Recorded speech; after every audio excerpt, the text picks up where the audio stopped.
What's up, guys? Welcome back to the channel and welcome to episode 41 of C4SVillains. I am your host JB and I am here as always with the Council of Villains, my boys Abe, Steve, and Legendy Vash. Guys, thank you so much for joining me for our Eternals full spoilers review. It feels good to be back. It feels good to be here and not at work and trying to do a show on my phone. So it feels good to be here. Yeah. It's good, y'all. You know what it is. It's your boy Laburu, talking all things Eternals today. Happy Friday. 1 week closer to Anime NYC. You heard? Yeah, I'm here. I'm ready. I'm ready, man, to talk about this. It was really good. Yeah, man. This is, to say the least, the most divisive MCU film that's ever been released, apparently, according to Rotten Tomatoes. It's absolutely ridiculous to see the very first rotten MCU film in Eternals. Is actually kind of crazy. So we're gonna get into all of that stuff, but we're gonna start off with some news before we get into our full Eternals breakdown. So first up, on the news topics, we're going to be talking about the fact that Doctor Strange Into the Multiverse of Madness is going to be going through reshoots for 6 weeks, and Benedict Cumberbatch is going to be working 6 days every single week for 6 weeks. So now we know that reshoots are a common thing. This is simply what studios do. They plan for reshoots all the time, but this makes me really excited. 6 weeks means that they're changing things that are vital to the story to make it better off the heels of No Way Home, going into whatever else they have planned after this. So Vash, I want to start with you. What do you think about these reshoots taking place for 6 weeks? Well, guy that works in production and everything, awesome. You know, I've seen reshoots. I've seen in the current show I'm working on, they have to do a lot of rewrites because of the current show I'm on involves some scene involving guns. So stuff that happened a couple weeks ago with Alec Baldwin. I think that's how you pronounce his name. Yeah. So stuff like that has changed, rewrites for scripts and everything else. But what I'm not a big fan of is that what you just said, that he would be filming 6 days every week, and that's just very draining for the crew as well. And that's something that I don't understand why Mark cannot just push it to probably 8 weeks and just film 5 days every week. That's more like, I get it, maybe he has projects lined up already weeks after, who knows. But it's more that I hope they try to figure something out. I'm very happy they didn't reshoots because maybe they want to fix something or do something better for the film itself. But it's more like, why do they need him 6 days every single week? That's more of my questioning. Yeah, they already pushed it back 2 months, so it's like I think they're already stretched too thin and they can't push it back any further, so he'll have to power through, unfortunately. Steve, what are your thoughts? I mean, I just found out about the news as you said it. So my thoughts is just like, if they're doing 6 weeks of reshoots, it just feels like, you know what I'm saying, they're trying to make sure that they doing everything right. They're checking all the boxes, making sure they do everything perfectly, and giving us to make sure they give us what we want. Basically, it gives me that thought of when Sonic was first introduced, and then everybody was like, "Fuck no, this looks like shit," and they fixed it up. It's probably somewhere they watched it and they were like, "There's things that we can tweak," and they just went on and retweaked it. So I'm not mad at it at all. Like, however long it takes, if that's what it, you know what I'm saying, if you want to keep tweaking it just to make sure it's perfect for us, I'm cool with that. So I have no problem with reshoots and stuff like that. Yeah, Abe? I basically said it. Do what y'all need to do. Give You us a good movie. We step forward. can't rush greatness. Yeah, there has to be something that they have planned after these movies to where the MCU is going to go through another huge shift. It's like, all right, well, we have to reshoot these scenes so that it can fit better into it. And I mean, Benedict Cumberbatch is the star, so him working 6 days a week, it sucks, but it is what it is. He is the star. Like, he's going to be in all of the scenes, and I'm curious to see if he's going to be shooting with Elizabeth Olsen and Tom Hiddleston in these reshoots. Maybe even Tom Holland. Maybe Spider-Man makes a appearance in Multiverse of Madness. So we'll see. I am excited for this. Sorry, Benedict has to work so much, but or maybe some internals. Who knows? Who knows? Like, it really could go so many different ways, and we'll get into how many different ways the Eternals has expanded the MCU. Like, that's going to be a huge topic of discussion here. So let's move on to the second news topic of the night. So Marvel's Eternals, when it first was released, it was banned in a lot of different places. Saudi Arabia, Kuwait, a couple other different places, simply because of spoiler, Phastos' character is gay, right? He has a husband in the movie, right? And on top of that, his husband is Middle Eastern, so that was a huge thing. So I thought this was just absolutely ridiculous, but I stand behind Disney's decision to not cut out any of those scenes because it would have hurt Phastos' narrative just to appease these people that can't get out of their prejudice. So, Abe, I want to start with you. How do you feel about this? Oh, shit. Y'all already know where I sit on topics of this matter. It's just like, look, I was happy that they showed an interracial relationship that wasn't your typical black-white interracial relationship, which seems to be the only passing one in Hollywood nowadays. I totally understand why those countries feel the way that they do, and like you mentioned, I'm glad that Disney stood their ground and said, "No, this is part of our movie. We are not going to change it."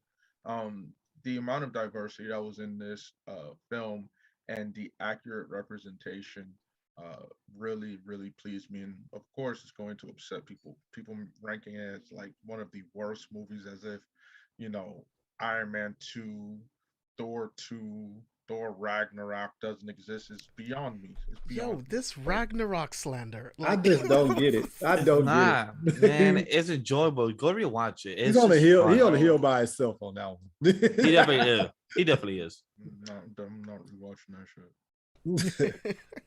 What if we want to review it though? Shit, I remember what my review was. This shit is trash. Steve, what are your thoughts on this?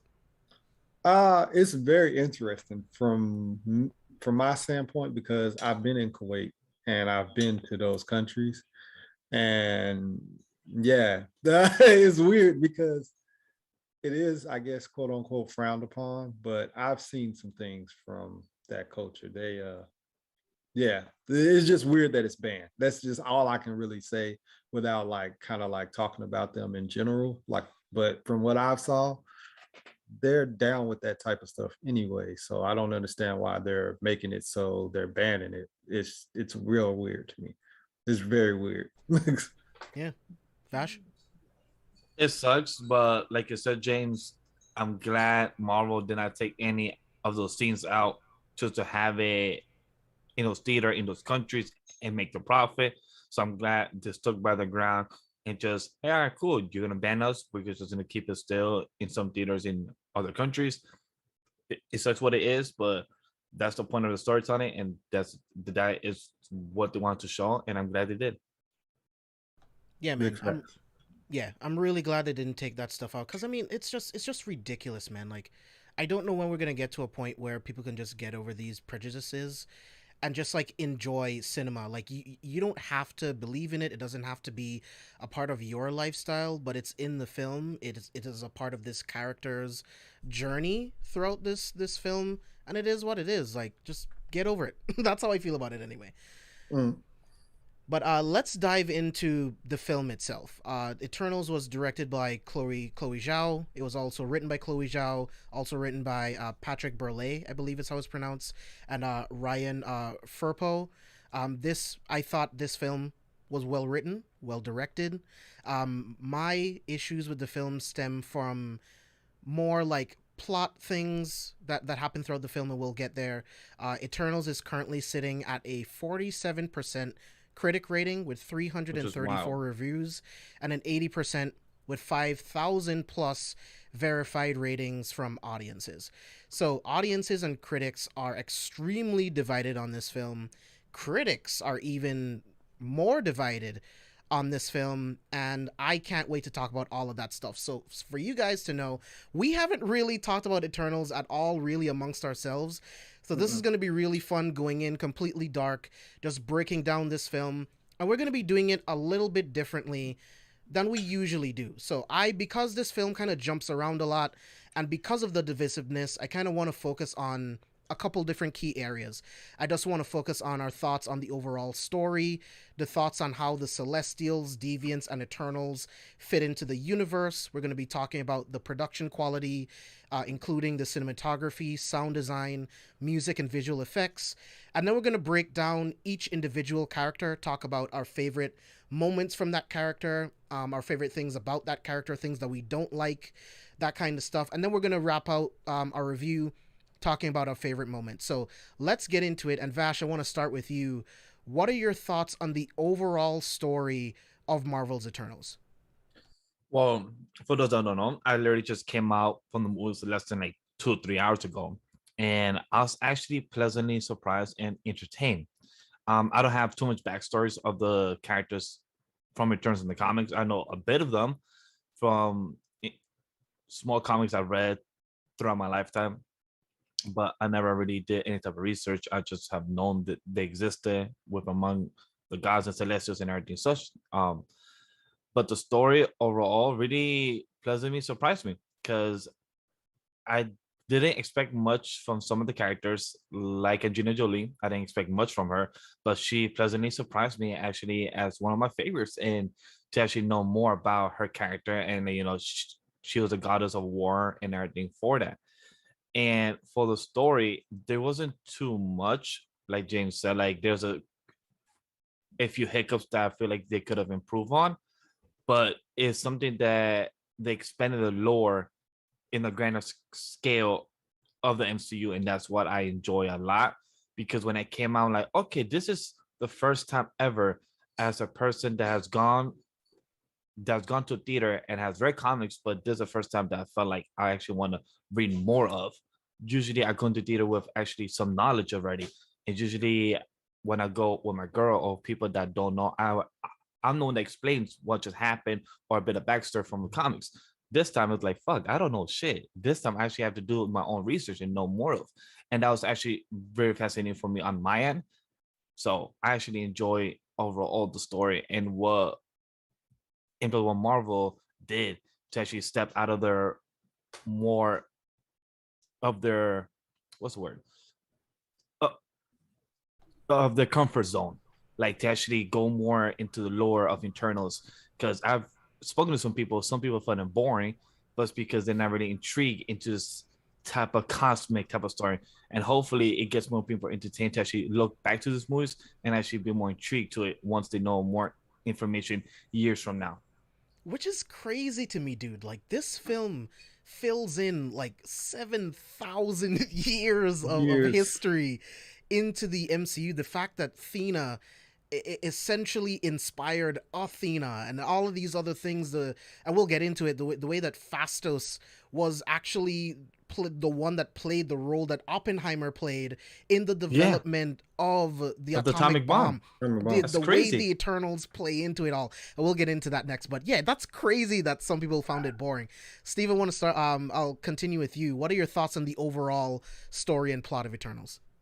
Oh, I enjoyed it. I enjoyed that the way that they, like you said, where they play with all their names being thrown in the mix of all these actual characters. With Ikaris, flew too flew too close to the sun, things like that. Like all of those like little things, even with Sprite being Tinkerbell and just like little things like that. I thought that was really cool. Just that they tied all those together. Overall with the story, I enjoyed everything. The betrayal with Ikaris and stuff like that, and like just little things like that. Like I wasn't expecting it to be Ikaris. Like when I did kind of like do my little like pre-review, like trying to figure out, like learn a little bit about Eternals before, it's a different character that betrays and all this other Yeah. stuff. So there, like I was definitely like kind of like, oh, okay, that's different. You know what I'm saying? Like, so I enjoyed it. I really enjoyed it. And I'm still learning. Like Vash said, I didn't know anything really about the Eternals. So I needed to do like just a little bit of research before I even started to watch the movie. And I'm gonna have to dive in more because at the end, when we get the sword and everything like that, the end credit, I was like, who the fuck is that? So I had to dive back in again and like find out a little bit about I mean, I guess we're doing full spoiler. We're not in full spoilers yet, so I'll just wait until we get to that part. But yeah, like I had to dive in and do research on the end credit scene.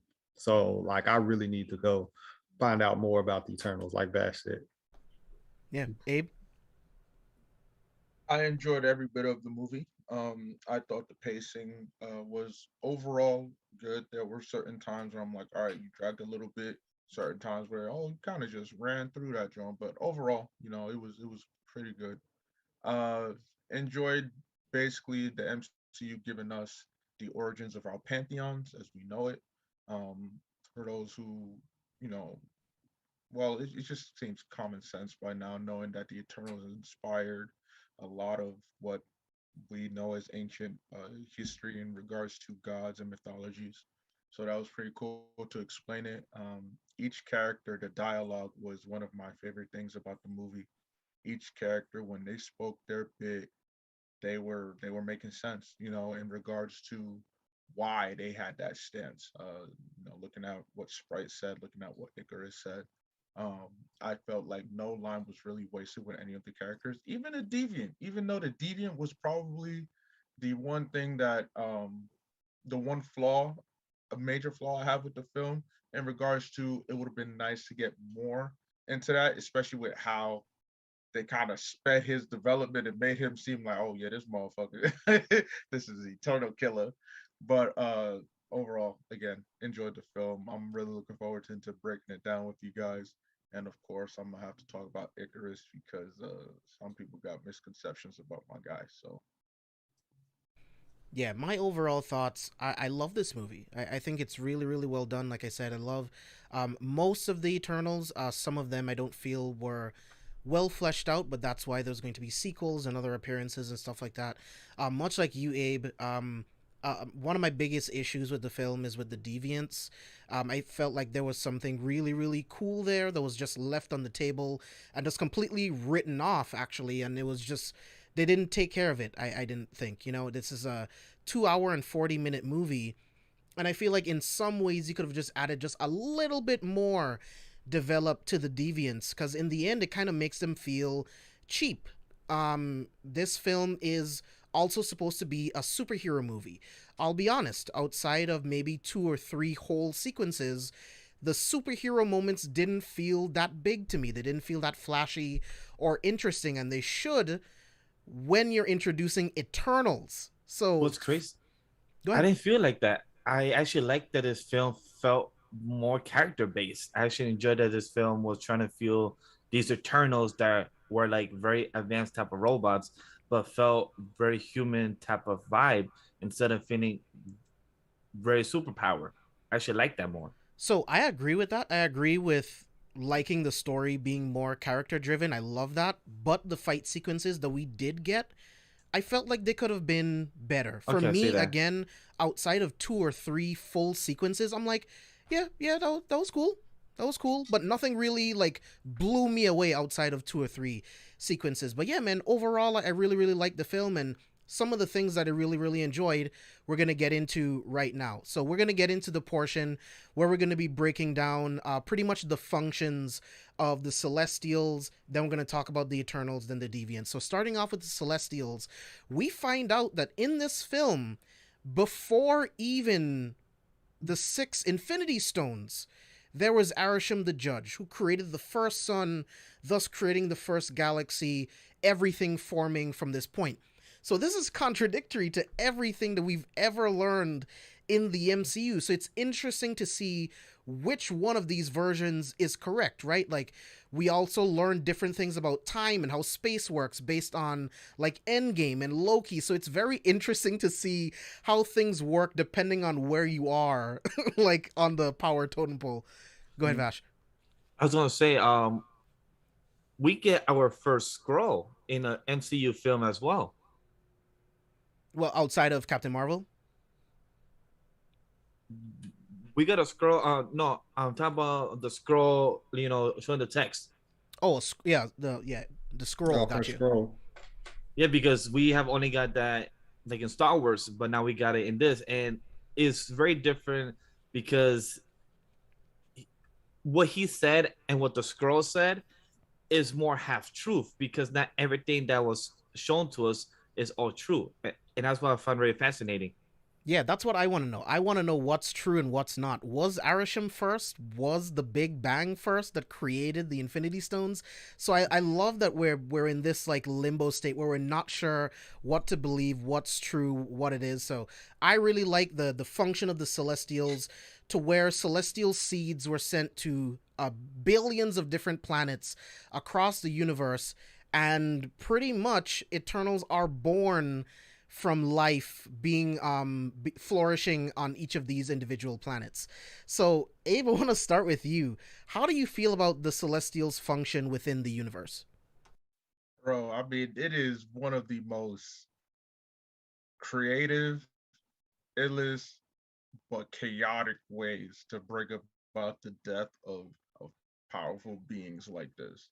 The Celestials, they basically govern, for lack of a better term, all life. And yet to find out from that life that they helped create, they are also born of, I thought was pretty dope, because it made the dialogue between the Eternals later on much more meaningful, because it gives you a debate like, hey, are you for the creation of new life, or are you for like the preservation of life as we know it, even though the contradiction that comes about. But I thought it was pretty cool. It made sense to create such powerful beings. Energy is neither created nor destroyed, kind of thing, right? So the energy comes from just population and success of life. No matter how it goes. Um, I was pretty impressed by that, and it really excited me. It really excited me. Yeah, Steve. So as I was watching it, like you're trying to figure out who, like you said, you're trying to figure out what's the truth and things like that. I always try to put stuff into real life perspective.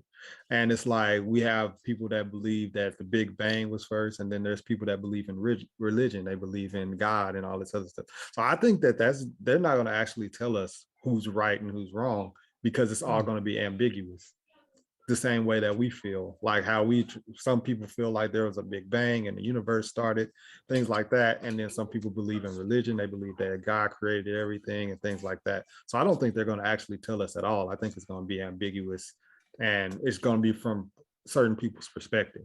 Overall, I enjoyed the whole celestial theme and everything. Like I said, I didn't know much about the character, so seeing the celestial that we did see, I was just like, yo, he's huge. And I was just like, wow, just by the design of it and the look of it on screen and everything like that. There was times where I didn't know who was a celestial, who was a deviant or anything. I'm just going in pretty much blind, just watching it. So I don't really have too much to actually say on the celestials. All I know is the Eternals. So Abe. I just gave my Abe, thoughts. Abe went already. I think it's me that's missing. yes, Vash. Go ahead. Yeah, I said the wrong name. Go ahead. That's fine. I'm glad I'm not the only one that's trying to confuse names out here this time. So I'm glad.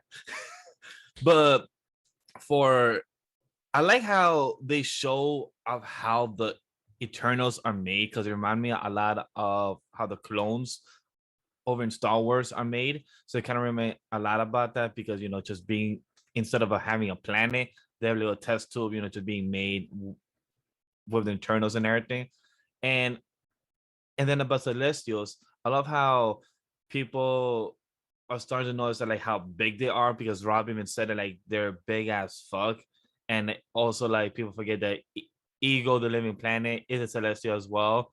We have met other celestials that are not all huge or big, like the same size. And there are some type of different fractions as well of some celestials are against each other and have killed each other. So I can't wait for us to find out more about that in the later films. Yeah, man. So let's talk about the sheer scale of these Celestials. That's something that I really really liked about this film. Chloe Zhao did an incredible job just showing the scale of these Celestials, like how big they are. Like when Ajak goes to see Arisham for the first time, and we see her up close, and then they zoom out, and you can barely see her. Right? You're seeing pretty much Arisham surrounded in this asteroid belt that looks like little pebbles. Like it was incredible to see the scale of these characters. So, what did you guys think about how well they captured the scale of the Celestials? I thought it was absolutely beautiful. It was one of the things that I was worried about because this is like, in terms of, I can imagine in terms of production, animation, whatnot. This is something that if you cut your corners can look really corny, or it can look absolutely magnificent. And the fact that our first introduction to him wasn't like, oh, we saw him in full, we were standing on man's face, you know? Mhm. It's to show you the magnitude of just how big he is. Yeah. Like these celestials aren't small creatures. Like they are you cannot perceive them yourself. So I appreciate how that looked, and just the technique that was put into it, the CGI, the animation, all of that, all the art put into it looked really, really great. It had me excited to see when we get more Celestials induced. And remember when we reviewed Shang-Chi, it was how they did Shang-Chi that made me confident too about the likelihood of the Eternals being done right. And I'm glad to see it did not disappoint at all. It's funny how you say that they did not cut corners, because I just rewatched Smallville, and your great father Darkseid, of how great they did to cut corners there, and seeing 10 plus years later of how Marvel is doing such a good job in stuff they've been doing better, and seeing the way Chloe did this shot, introducing her in front of his face and doing the zoom out shot, showing how big fucking he is. That was smart to tell the audience of how these big ass type of celestials compared to us small humans are. So that was a smart shot, and telling us as the audience was very smart. Yeah, just seeing how like they were just like huge, and like you said, they zoom out and you see how big they really are, and you're just like, yo. So every time like we go to like different places, like when we go to Loki and we go to all these different things, you see how insignificant some the fucking Infinity Stones are in the grand scheme of everything. And those Celestials are just like fucking huge. And then like I love the way that they zoom out, they show how big they really are. And it's just like how, because obviously we're going to get all the way into 2027 or whatever, and eventually somebody's going to have to take down a celestial or something like that. It's like, how is this going to happen? How are they going to do this? And it's just, I love the fact that it's they give you that thought of how, like in your head right now as you're watching it, you're just like, how is this going to be possible? But somehow, you know what I'm saying, they're already feeding into that, and they're building you up for that for later Well, on. they must have, well, somebody must have taken them down, because remember in Loki, at the end of He Who Remains, he's the last one to remain. So somebody must have taken Celestials down, because he's the last one that remains. Yeah. That was also something very interesting. Like, really? Like, so are the Celestials as godlike as we believe? You know, the fact that they even need like human life, like our life energy to be created, and then there's only a finite amount of time. So it's like, who's above the Celestials? Like, But then that The made me one think above of, all. remember in Guardian of the Galaxy, when they saw the one Celestial destroy the planet, but it's because they fail to revive or bring back like another celestial, so the experiment to fail. So that's why that celestial should destroy the planet. So like it shows that they're in charge, but who's in charge of them? Like, do they just talk to each other as some type of commanders? That's what I'm curious. And wasn't Ego said to be? He said that he was a celestial at one Yeah, point. That's what he but he's a said. rogue. But he's a rogue celestial. I'm not sure how the MCU is doing it, but in the comics, he's a rogue type of celestial. Like he's on his own. I remember that. Yeah, I remember that conversation where he said that. So Yeah. So let's switch to the Deviants actually. I think this will be interesting to talk about the Deviants first. So throughout the film, we learned that the Deviants were actually sent by the Celestials first to get rid of all of the apex predators, the dinosaurs. So I thought that was really, really cool.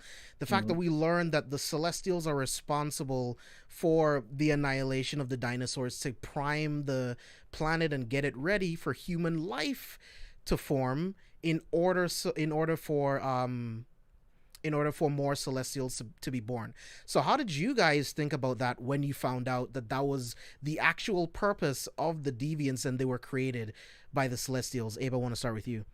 It makes sense. They're basically like your first security program that you install into your computer, and you're like, all right, let's get this Norton virus protection up and going. And then someone accidentally accessed LimeWire and then infected the Norton security software, and then they started going haywire. And then you had to send 2.0, the one that we had to pay an extra $50-$60 for. And they surely did the job done until someone brought LimeWire back into the fold again. And we have them going haywire. So we're probably gonna get some new upgraded forms.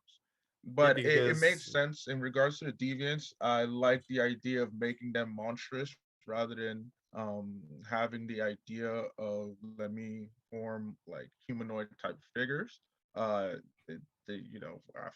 lack of a better term, I kept thinking about Transformers Beast Wars. I wasn't the only one then. I was gonna say that too. I'm waiting for one of them to transform. I'm waiting for Optimus to show up and be like, Autobots, roll out. Yo, and, when the guy started to speak, he reminded me of Optimus Prime, Abe. Because I was like, yo, these guys look like the chronology of Transformers. Aramesh didn't. No, I knew what I was looking at. I knew that was a Celestial. I was like, yeah, that's a big dog right there. I'm not going to disrespect big dog. But yeah, it was the idea of the Deviants and how evolution ended up getting out of being the reason why they didn't work, which made so much sense. Evolution, I mean, they are life forms, right? And thus explaining the reasoning behind the Eternals and how they said, like, yeah, I took away evolution from y'all motherfuckers. It was pretty good. It was pretty good. Yeah, I like the fact that they wiped them out because it was just more so of that play on, like, it led to all of the Ikaris and the Sprite and all these people being these little things where all like WoW Sprite, like I said, was Tinkerbell and things like that, and how Ikaris is all these little things that they really were, and they played that part into your mind and stuff like that. So all this time we're thinking the dinosaurs are wiped out by these asteroids or whatever.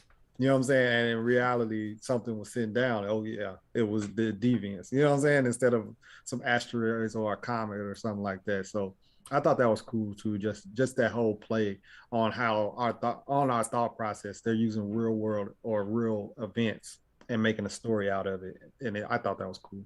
Yeah, I thought that was trippy, man. Go ahead. When I first saw them, I deadass thought they were the Transformers Beast. I'm like, oh shit! It seemed like they got some people from the Transformers movie that did some type of animation CG that looks almost like them. But when I saw the humanoid type of Deviant, I like where it was heading. I didn't expect him to get cut down so fast, pun intended. I wanted more of it because I'm like, I get it. You're the goddess of war. You know how to fight. A lot of people fear you. But I'm like, when did you cut him 25 times? I did not see that. Like, I get it. But like, damn. So, but I agree with James in the aspect.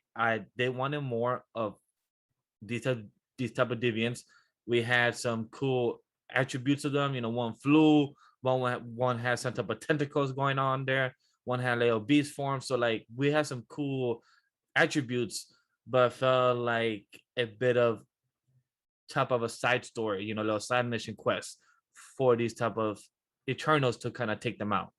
So I wish we had more of them. I think it was more so of a way to showcase their abilities and things like that as well. Because it's like, okay, for people that don't know anything about Eternals, let me show you like these guys' abilities, and you kind of get a like a first look at people's abilities. So I thought that was a good way to showcase it. Yeah. I empathize deeply with the Eternals, man. The fact that they found out that they're pretty much essentially just synthetic robots that were created, are used to protect planets so that life can grow, and then their memories are erased, and then they're just sent to the next planet and the next planet. And the fact that Ajak knew this for millions of years, and the fact that her guilt got to her at this point where she wanted to protect the Earth, like I deeply empathize with that. I will get into a lot of that stuff once we get into the character breakdowns, but I love the Eternals in this movie, and the fact that their function in the universe is just to bring forth life so that Celestials can be born. Like, you can imagine waking up one day, and then we'll talk about this with Thena, but having memories of a past life where you have just left like trillions and trillions of people die so that Celestials can be born. What is the morality, right? Because it's a double-edged sword. Sure, you can save trillions, but you're going to lose way more than that by Celestials not being born, right? Because we're talking trillions on a couple planets in one galaxy, where one Celestial creates several galaxies. So it's like, we always come across this conundrum in, like, you know, like your heist movies, your Armageddon type movies, like, well, not Armageddon, but for example, Die Hard, the best Christmas movie of all time, right? It's like, hey, do I save the life of a few or save the life of many?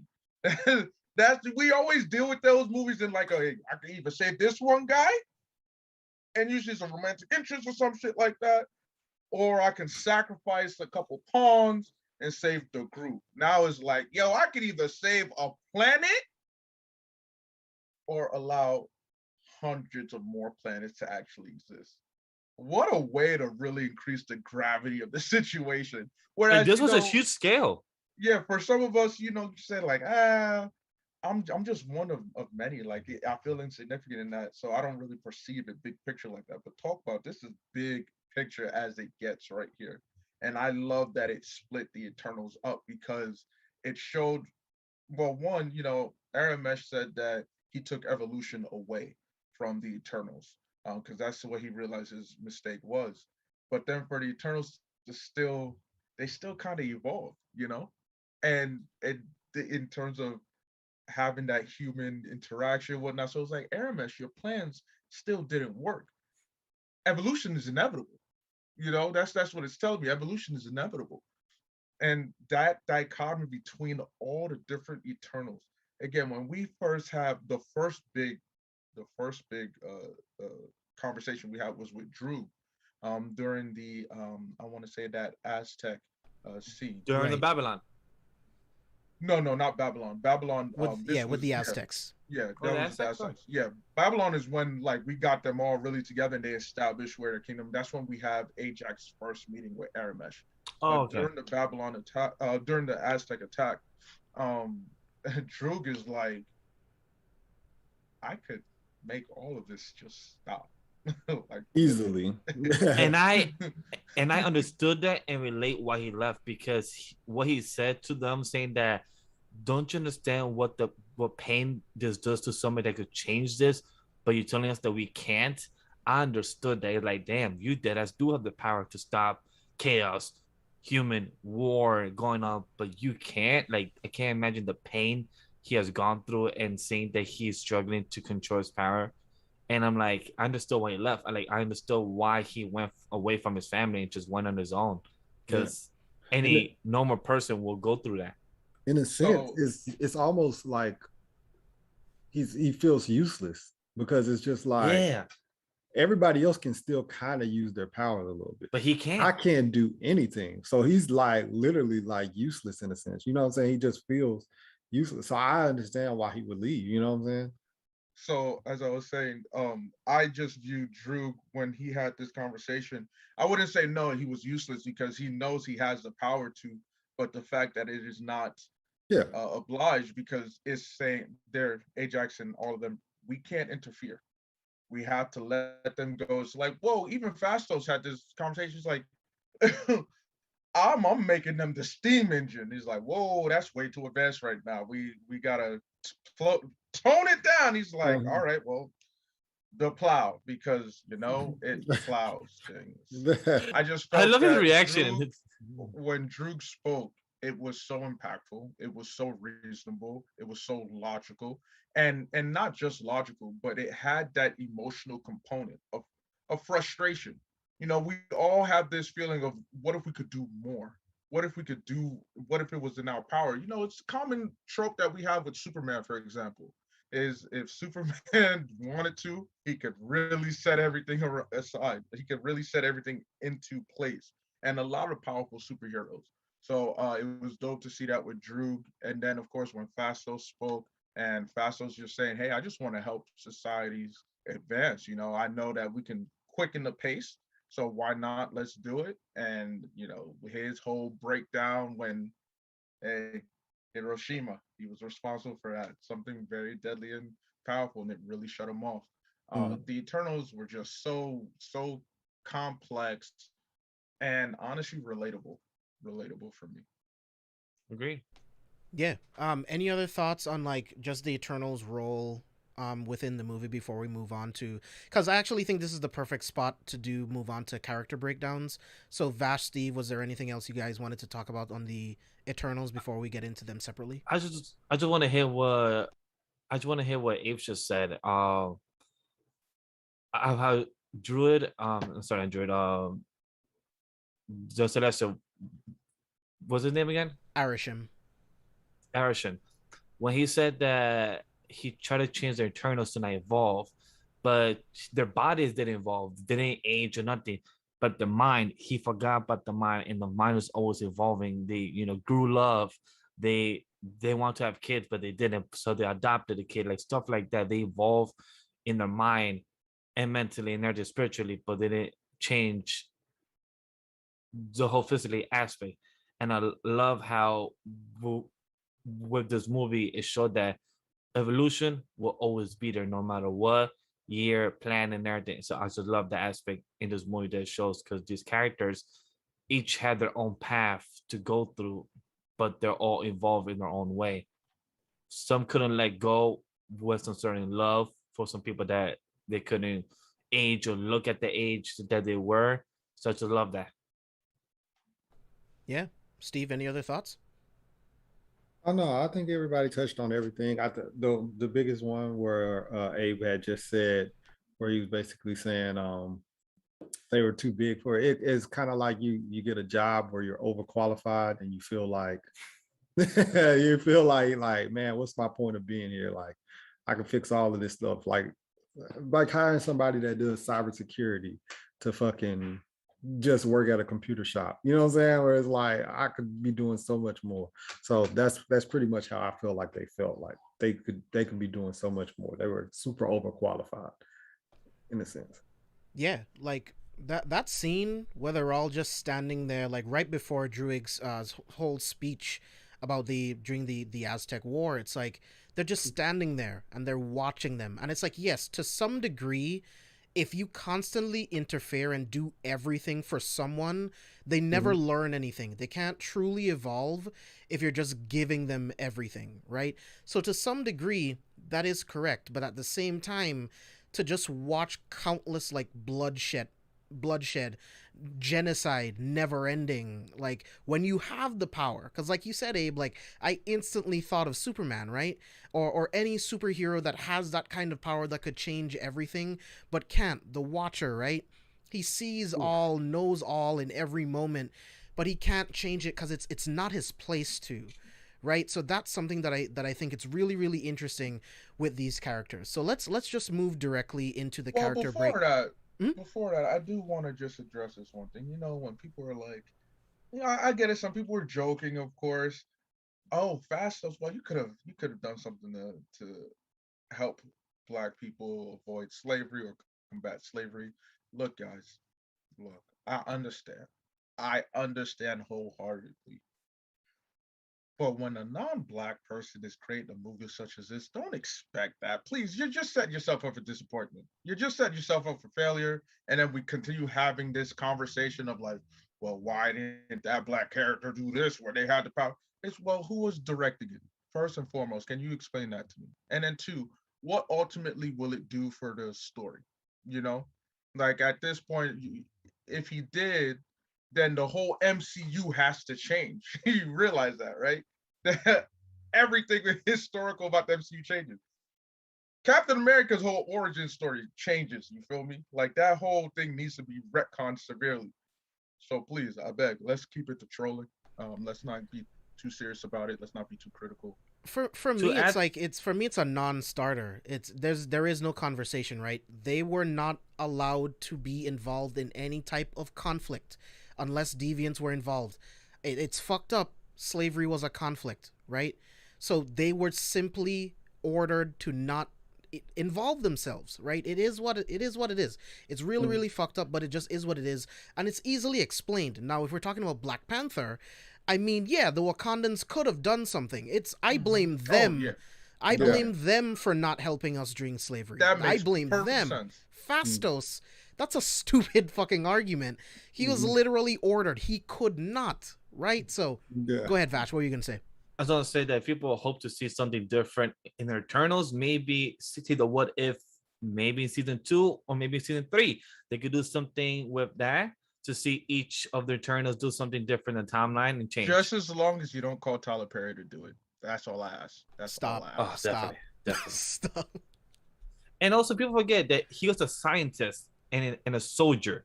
Like, Faust was a soldier and a scientist. He was not a person in charge. He was a soldier just following command. Yeah. So let's get into the character breakdown. So Abe already started off with Druig, so I kind of want to continue there. So Steve, I want to know your overall thoughts on Druig as a character, his motivations, powers, all that stuff. I thought he was really, really interesting. Because it was that mysterious vibe, and you knew that he could like kind of like manipulate, make them kind of mind control and everything like that. And you were just like, oh, okay, this is dope.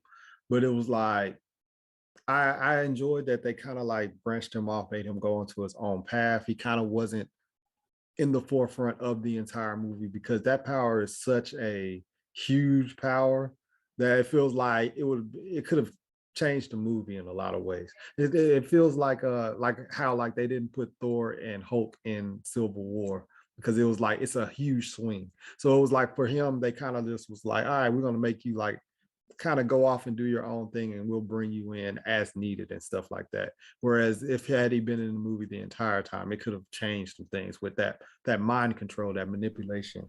But I enjoyed his character, and like you guys said, he well, it's really with every character. They all have some great speeches. So I enjoyed him. Yeah.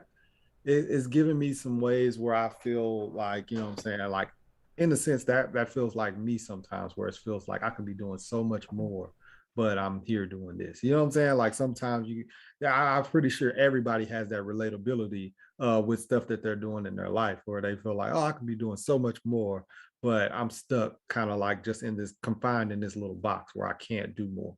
And I feel like that's kind of like the relatability that he gave us, and I really enjoyed that from him in general. Yeah, Vash. I really drew it if I would say like my top 3 favorite character, because I don't know, I like the relationship with him and plus Makkari for some apparent reason. Like I just love that love relationship because everyone's like, wait, when did this happen? I'm like, I don't know when it happened either, but I fuck with this relationship here. 2, I like his ideology because it makes sense. When you have a power to control people, but also to help people not have chaos or violence, he just wants peace. Like he's a guy that's seen and has been ordered to not help people with the type of power that he has in his position, that he could stop violence, knowing that he's being told in charge that, hey, don't do shit. And you as a soldier, you just have to follow orders. So you know this power that you have is not to cause violence, is to stop or help others. And you're in this predicament that you just feel like you're not really useless, but you can't really use your power to the full potential. He's like, all right, cool. I'm gonna break from my own command. I'm gonna do my own thing and save the type of people that I could save.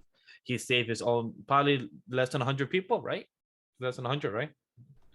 Oh, way more than that. Yeah. Okay, so less than a good amount of people he saved, and he just kept onto his own. And I find this character very, very relatable because anybody can relate where you don't have everything under control in your own life or people around you. And when things go crazy, you just feel like you're stuck because you just try to control things in your own way. And that's him. Like he tried to help people, he tried to help his own team, and he was told to ask Athena and just erase her memories and everything. Like that's a big tall order to just a group of people that try to act as family. Like that's a lot. And I really like his character. And I hope to see more in the sequels, knowing what happens at the end and everything else. So I'm really happy for that. Yeah, like, see, this is the thing. So he actually walked off with like half of like 2 armies, right? So he actually took like a lot of people, and it's interesting because that actually kind of tracks to like what happens to the Aztecs in like real history. They kind of all just like disappeared. So it's cool again how this film is just like rewriting history to fit its narrative, and it's really dope. But Druig is a really complicated and interesting character. Because we've talked about it a lot, but in that moment, he is contemplating just going against all orders from Ajak, the potential of Ikaris killing him, because he tells Ikaris like, if you want me to stop, you'll have to kill me, right? He's not concerned with the repercussions from Arishim, but at the same time, in later scenes, when some of these humans want to do something, he kind of just changes their minds and just changes their will. So these people that he did liberate, he did save a lot of people from dying, but they But he don't did take their free will. exactly have free will, right? Yeah. They can't leave the little village that he built for them. They've been there. Those families, those generations of Aztecs have been You're there right. for hundreds of years. So they don't really have that much free will, even though he did save them. So there is that complexity, that duality between his choices that I thought were interesting. But I love him as a character. The actor, I think he's great. I saw him. We've seen him before in like Dunkirk, couple other films. Dude's really So he good. does look familiar. Okay, yes, that's right. I was like, he looked familiar as an actor. Yeah, By the way, really how did good we actor. feel the twist that he wasn't the traitor from the comics? In the comics, he is the one that betrays the team, So and here he isn't. How did you feel about the games and the rest?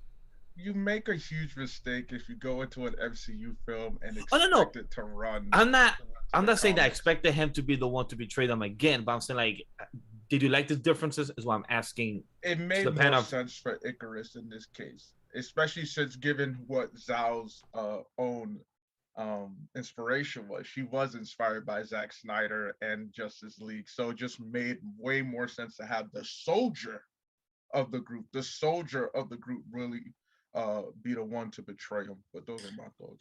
For me, I was surprised by it, but at this point, it was like we've seen it, so we're kind of seeing that a lot. Like we're seeing the Omni-Man, the Homelander, and things like that.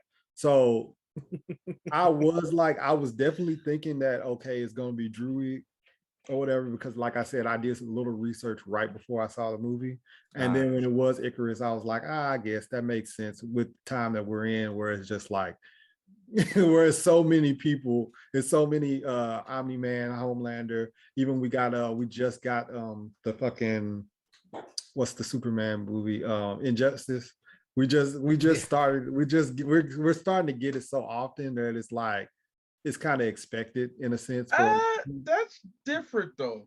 I would say that's different than comparing Ikaris to Omni-Man, and especially Homelander. I would say that he's that, not saying that he's that personality, but that power that he has is the Superman-esque. I mean, he Superman did remind is me one of of the first Omni-Man. comic characters of all time. You know, it's just like Yeah.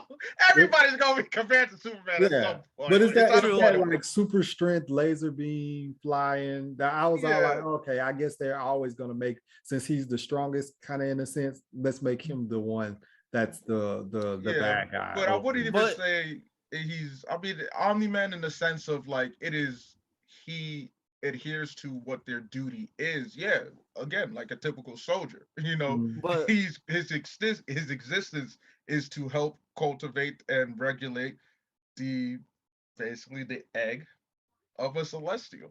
Exactly, because he believed, he even said it, that I cannot go to switch a path because this is what he believed his whole life. This is what he was taught. He's a soldier. And this was something what he was programmed. They're androids. It was programmed. So like androids. He was meant to have this mission done. That's why he killed Ajak.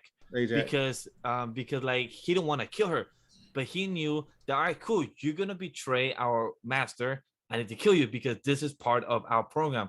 And then when she told him, oh, I led you to the wrong path, he said, no, this is my path, because this is what he believed. Like this was technically his religion. Like he believed this no matter what, like blood and soul, he would die on this path. And that's what he did. Like he went fly too close to the sun because he felt by his sins.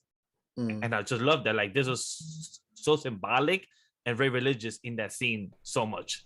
So I didn't think anyone was going to be the betrayer, if I was being honest. Like thinking of an MCU movie, I didn't think they would do it at all, because I already assumed that the Celestials would be the villains of this movie in combination with the Deviants. So I didn't think they would also have something else. So then when I found out it was Ikaris, I was like, oh, that's cool and quite fitting, right? Because he is technically physically the strongest of the 10 Eternals, right?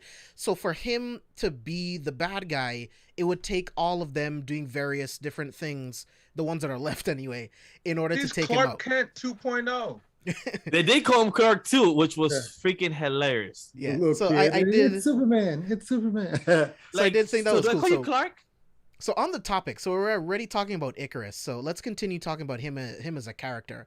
So I love Ikaris's struggle between doing what he is ordered to do, doing what he thinks is right, and then doing what he wants to do based on his love for Sersi, right? So he's struggling with a lot of shit, because this is literally what he was created to do, right? And even though Ajak was their leader... and you wonder why I love the character. And here you are breaking down perfectly why it's so easy, because it's the struggle. And yet you love to disrespect my okay, all right. I don't disrespect Superman. You don't disrespect him. He just like the darkness of Batman. He is the most boring. You know what? Because I'm getting there. So although I do empathize with Ikaris, he is on the lower end of my favorite on the Eternals list, and we will rank them at the end of this. But he is closer to the lower end. I don't care about. Well. I don't care about how much you love Sersi. I really don't care about any of that crap. But Ikaris's struggle is something that I really, really, really like, and watching him struggle throughout the entire movie, even his decision to kill Ajak, right? Like Richard Madden's acting in that scene was incredible. Just like he knows what he has to do, but I mean it's awful, right? He doesn't want to kill someone that he spent millions of years with. He just doesn't have all of those memories. So Vash, I want to kick it to you. Like, what are your other thoughts on like Ikaris's like motivations? Like, do you align with his choice to kill Ajak in order to preserve the universe? Because again, technically, with this Celestial being born, yes, will we lose roughly 8 billion people on Earth? Yes, but we are gaining trillions upon trillions upon trillions by this Celestial being born and creating other galaxies.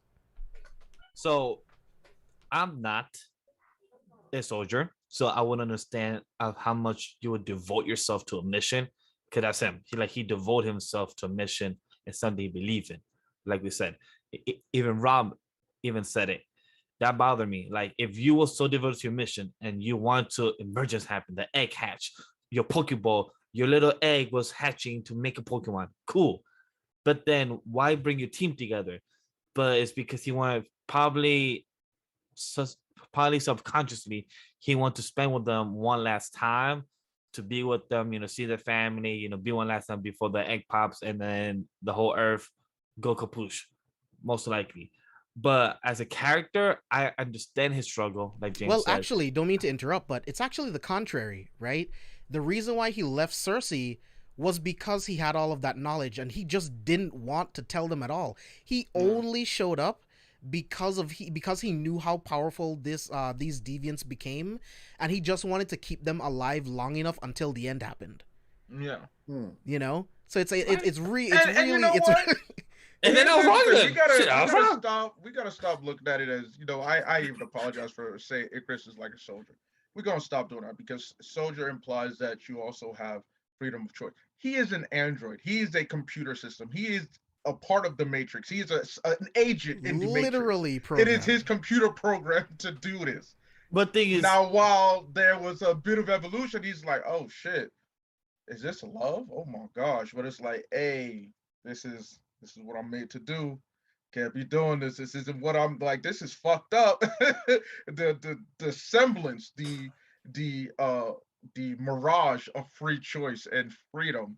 He's like, it's not what it is. This is what we truly are, and I just got to stick to my programming. Yeah, so let's not call it soldier. It's just he's programmed. He's programmed to do this. He's programmed to be a soldier. Look. He technically was programmed to be a soldier. Yeah, it's just because people when they explain Ikaris, they're like, oh well, he had a choice. He didn't have to do it that way. No, not really. He didn't really have too much of a choice. His choice was finally realized at the very end. And not everyone evolves the same. Remember, exactly. Most of them are starting from scratch with their memories, right? So it's like not everyone evolves at the same rate, where Ajak and the rest of them see the value of human life. Even Kingo, to a degree, it's like, well, I mean, I'm with Ikaris. I don't want to go against like our masters because we will inevitably stop the existence of quadrillions of lives. And then this happens and we're going to restart life again anyway. So I'll catch you in the next life, like, to be real with you, homie. And then that's where it gets crazier too. Yeah, you gotta give Kingo the smoke too. It's just that Kingo was like, look, it's above my hands now. Y'all be easy. God be with you. I ain't gonna get on Aramesh's bad side. And Aramesh still said, nigga, nah, I came to collect because you ain't do shit unlike my homie Ikaris, my prodigal son Ikaris. And even then he failed me at the end. So that's why I told him, I put the self-destruction switch in his head and said, go fly into the sun when you disobey me. That's all it was. That's all it was. Hey man, he was following orders like a Boy Scout. You know how I feel about Boy Scouts. I mean, Vash, finish your thoughts, and then Steve, I want to get your thoughts on Ikaris. I'm really curious to see if we are gonna see Ikaris again in the future, because he could be cloned again. Again, Android. So we might see Richard again playing him, and curious to see is he gonna have the same memories and same love and everything. But I am on the same page as James. I feel relatable. I understand the struggle of his character and everything, but he is definitely my least favorite of the Eternals, because if he wanted to let the emergence happen, he could have just grabbed his friends and just left the planet and not tell them what's going to happen, what's going on. He could just tell them like, hey, I heard something about our father to tell us to go back to the said planet to lie to him, and then once they probably figure it out, they'll be like, oh wait, this is what happened, the truth. So he could have handled it different, but if that did happen, we would have not had the movie. So yeah. So for me, like, I'm not gonna say Ikaris is my least favorite Eternal. I think that's a little far, but he's definitely like lower tier, like JB said. I didn't really too much have a problem with, what I'm saying, overall, with like the fact that he was playing the villain in a sense. Like, I mean, from our perspective, he was being the villain. From the grand scheme of things, he's actually being the hero. You know what I'm saying? But I didn't mind that. I definitely was just on that same line. Like I said, I thought we've seen this evil Superman kind of trope thing or whatever. So I definitely was surprised and like thrown off by it because of my little research, the little small research that I did. So I wasn't expecting it, but I mean I was okay with it.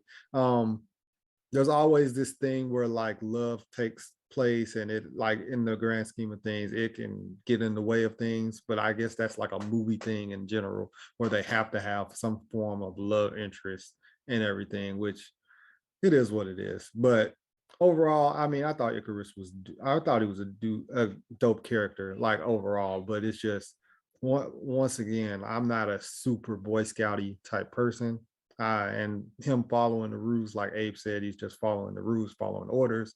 That's more so just down that Boy Scout. I got to do what's right no matter what. And that's annoying to me. I hate Boy Scouts. I fucking hate Boy Scouts.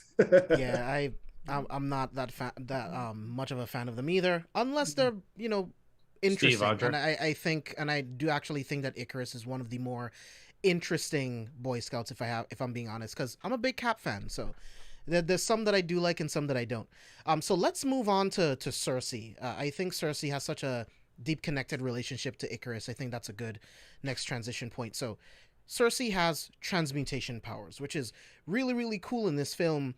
And this is kind of where one of my negatives come in, because with the ability to transmute, she should be one of the most powerful in terms of being able to do like offensive and defensive attacks, right? And in the film, besides, her being a key part of stopping, what was the Celestial's name? Tiamat. Yeah, Tiamat, right? Besides that, like, she doesn't really do anything, right? She turns a bus into some flowers or some birds or some shit. And it's like, yes, all of this stuff is cool, but you have transmutation powers. This could have been way more cool shit that she could have done in the film. So that kind of bugged me. But I did like her as a character overall. She's someone filled with so much empathy and love, and I think she was definitely the right person to take up for Ajak as the leader of the Eternals and the person that would speak to Arishem. So I really, really like that part of her character, but at the same time, and that's not a problem with Sersi, it's more of the film overall, like, and I'm going to talk about that a lot. There's a lot of Eternals where I feel like, yeah, their powers are so cool, give me more of that shit. So yeah, I thought Sersi was a cool character, love where she ended up. I just wish I got to see more of transmutation powers, but we'll get that in sequels, I can only assume. So yeah. Abe, I want to start with you. What are your thoughts on Sersi as a character?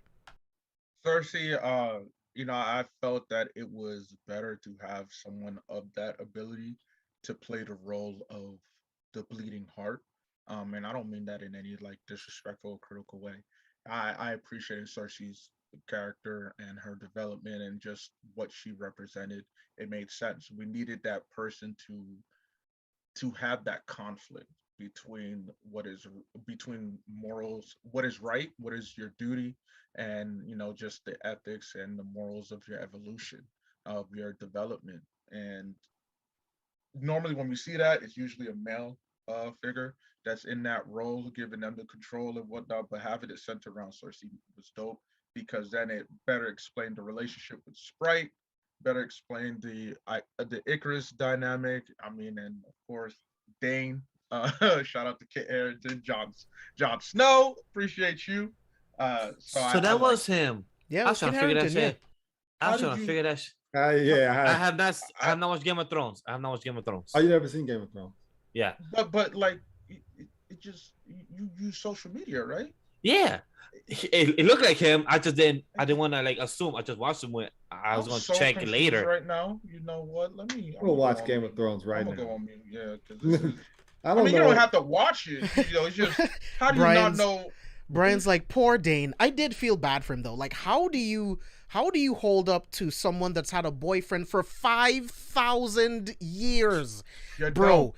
He was inside of her for 5,000 years. How do you measure up to that? 4,900. Yo, all that gotta tell you is that look, your stroke game must be good, baby, because she settled for a mortal. You know that means you know how to lay it down, my nigga. So go ahead. But when Dane said, "Oh, that's a long distance relationship," I'm like, yes. That's dead as a long distance relationship. 5,000 goddamn years. I was like, damn. 4,999 and 11 months. Come on, give her some credit. She held out. She held out a little bit. But yeah, like you said, to backdoor that Sersi. I'm so lost as to where I could go. But Sersi, her character, like you said, she had so much screen time that I really thought we were going to get more. And then like towards the end of the movie, I was thinking this is going to be her moment where she's going to step up and she's going to give us some offensive, because we got a lot of defensive shit. Like she was saving, like she stopped the truck and everything like that. Which is important. Yeah. She saved lives. Which was shocked. Nobody else was in the bus except the driver. I was like, I was going to say that right now. I was about to say. I was like, wait, nobody else was there. Like, maybe one person, I get it's nighttime, but still, like, not one person's riding the bus late at night, going home from work or something, or from a club. Like, just a driver. The hell? Just mad random. So, like, I just thought, like, as that whole big Ikaris, final fight was going on, I was like, okay, so what is she going to do offensively? Like, to, like, really show why she should be. Because, I mean, I think we all could see that they were hinting towards she was going to be kind of like the leader in charge now type thing. So I'm like, okay, what is she going to do to show us like that she deserves to be in that position? And I felt like we never ever got that. I mean, we do. Like what she's able to accomplish in the third act is beyond incredible. But it's just smaller moments throughout the rest of the 2 hour and 40-minute runtime where she doesn't really do that much offensively. Like that's just my personal preference. Meanwhile, I thought she was gonna do something offensive. Is when the first Deviant came, the one with the tentacles, when they were in London, came when they were by the water, and when she would put the ground to sand and then back to hard. I thought she was gonna attack again. She's like, all right, cool. But then they started to run. I'm like, no, do something. Like you already have him stuck on the ground. Attack. You can refer to that Deviant as Pennywise, please. You were going to put respect on his name. His name is Pennywise. All right. Why are we calling him Pennywise? Because he came from the sewers. Bill Skarsgård voices. It was.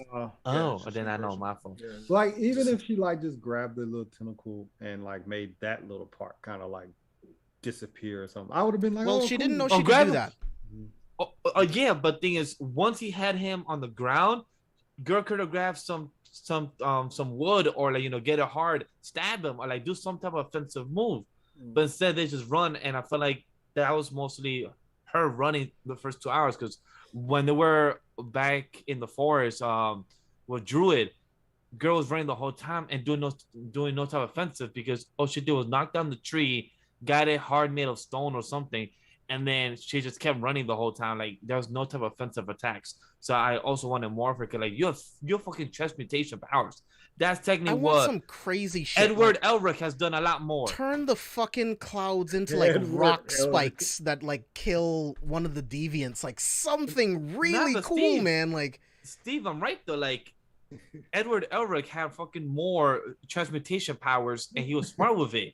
So like he was actually doing something dope, attack and defense. But this chick just doing a lot of defense. Like, hey, maybe girls should have watched some, watch some anime. Probably watch some Brotherhood. What Brian just brought up was really cool, and also one of my favorite movies of the film as well. When she figures out that she can transmute deviants as well and turns one into a tree. I thought that was really, really dope, and that's foreshadowing for what she's going to do later on at the end of the film, which again was absolutely huge, right? Like she took this celestial that was being born and turned it into marble, killing it, right? Like that's huge. And then the fact that that she was connected to Tiamat, right? Like she talks about the fact that Tiamat like allowed her to connect with him. He was a part of the Unimind, connecting Druig, Sprite, and Ikaris in order to make it happen. So it's like there's a part of me that believes, like, could it also be that just like how a bunch of Eternals doesn't feel that this is right, could it be that some of the Celestials could not be okay with the way that they're born? Their birth destroys an entire civilization. Maybe Tiamat was okay with sacrificing himself so that Earth could live on. And plus, if you think about it, that's technically what Ego the Living Planet was doing in Guardian of the Galaxy 2, just in his own twisted way, having his own seeds in different planet and taking over them to just feed off him. So like that's technically his own twisted way of what he was doing in his own type of celestial way as well. Yeah, also, but Steve, I cut into your time. Real quick, Steve, before I let you, I just want to say this, and also just shows how impactful the human race is. Like that's you realize just how dope they are. So much so that it's possible that the evolution of the human race influenced Tiamat to be like, you know what? I don't need to be born, my G. I ain't trying to kill these people. They low key dope. They dope as fuck. I mean, I know they're different from what we're used to, but they dope as hell. Yeah, you doing a good job. It's possible. So, Sersi, put me to sleep. Bury me inside a Gucci marbles stone coffin for me. All right. Appreciate you. Which was absolutely gorgeous, by the way. Which was really good, right? Absolutely fucking gorgeous. And they just made a whole type of new island, perhaps. I don't know if that's a new island now, because literally just pop out of nowhere. Once we're done with the character breakdowns and we talked about the production, we're going to talk about how this affects Atlantis and sea life in general. Yeah, so we're going to talk about that shit too. But yeah, Steve, continue if you had anything else to say on Sersi. I was good. You guys go ahead. Cool. Anyone else have any other thoughts on Sersi? I'm good on Sersi. Yeah, so let's see. Who else can we move on to? Let's move on to Sprite. Because I think Sprite will be quick, and she's also a part of this love triangle. She annoyed me. So everything about her is Tinkerbell. I deeply, deeply empathize with Sprite. Can you imagine being alive for millions of years? Yeah. Can't age, and you're stuck looking like a kid, right? So you are mature and you want to be with a mature adult, right? But you can't because they would essentially be dating what they visually see as a child. Mm-hmm. She's deeply in love with Ikaris, but because of the way that she looks, Ikaris wouldn't even see her as a candidate, right? So I thought that was deeply tragic. And later on in the film, her decision to go along with him because that's her way of spending quality time with Ikaris, along with her own beliefs of preserving life throughout the galaxy. So again, a lot of complexity with these characters. So Vash, I want to start with you, and I want to know your thoughts on Sprite as a character. So her being in love with Ikaris was weird. I do agree with Rob, but at the same time, how is it weird though? I don't know. It's just because she visibly looks like a child. She's not though. No, she's not. I don't know. She's 7,000 years old. She can't. She's she can't millions of years old. She's yeah. Like, I mean, I get it's weird because it's like, yo, that's physically, yeah. But that's exactly what they're trying to tell you. Like, yo, she may look like a kid, but she's not. I mean, she technically isn't.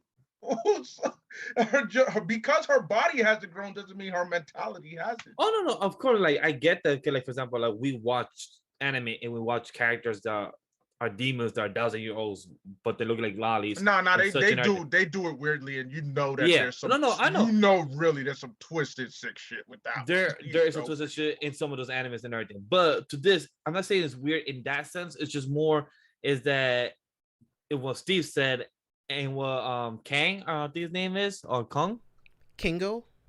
Yes, Kingo even said it, is that once he brought up because Tinkerbell, and we're the kids. That's when it made me feel like, oh, okay, I see it. Not in that weird sense of how she looks. It's more as that it's a love triangle. It's like she is the best friend to Sersi, but she's in love with the guy that she's in love with. Like that's what we're like. Okay, so like that type of love triangle. It's if there weren't triangle of Wendy, Peter Pan, and Tinkerbell. Yeah, it's literally like her being Tinkerbell is literally all. There's a reason why he said it. He's like, we're Peter Pan and the Lost Boys. And yeah, Peter Pan in a sense too, because they can't grow up, she can't grow up. There's a lot of little innuendos. Yeah, I mean, this movie essentially says that Peter Pan is essentially like created, written on like Sprite's like story, right? Yeah. I think they show like a poster of Houdini, and it's like with her illusion magic, like was she really the one behind all of Houdini's tricks, and he was just like the face because she couldn't actually be out in the spotlight? So there's a lot of crazy shit that they do with history. Kingo said he was tired of moving every 5 years because, like, yo, I mean, when we first had that conversation, when they get Kingo and Sprite was like, you left me, like you just abandoned me. You know, sorry for moving every 5 years. Just right there, you should have been like, shit. Damn. And he was smart what he did, because he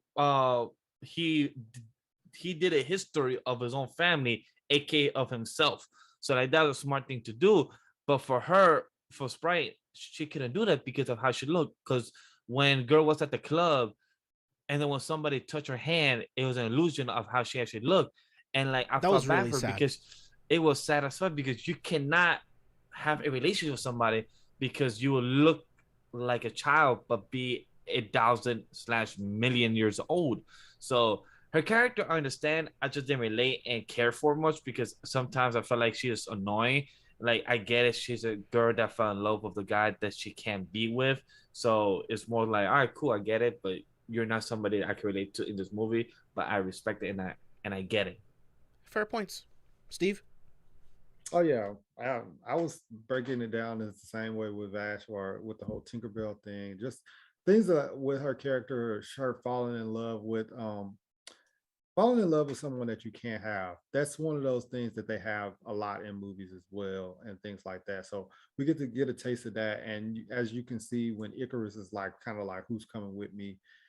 You know what I'm saying? She's like, I'm coming with you, obviously, because she's in love with him.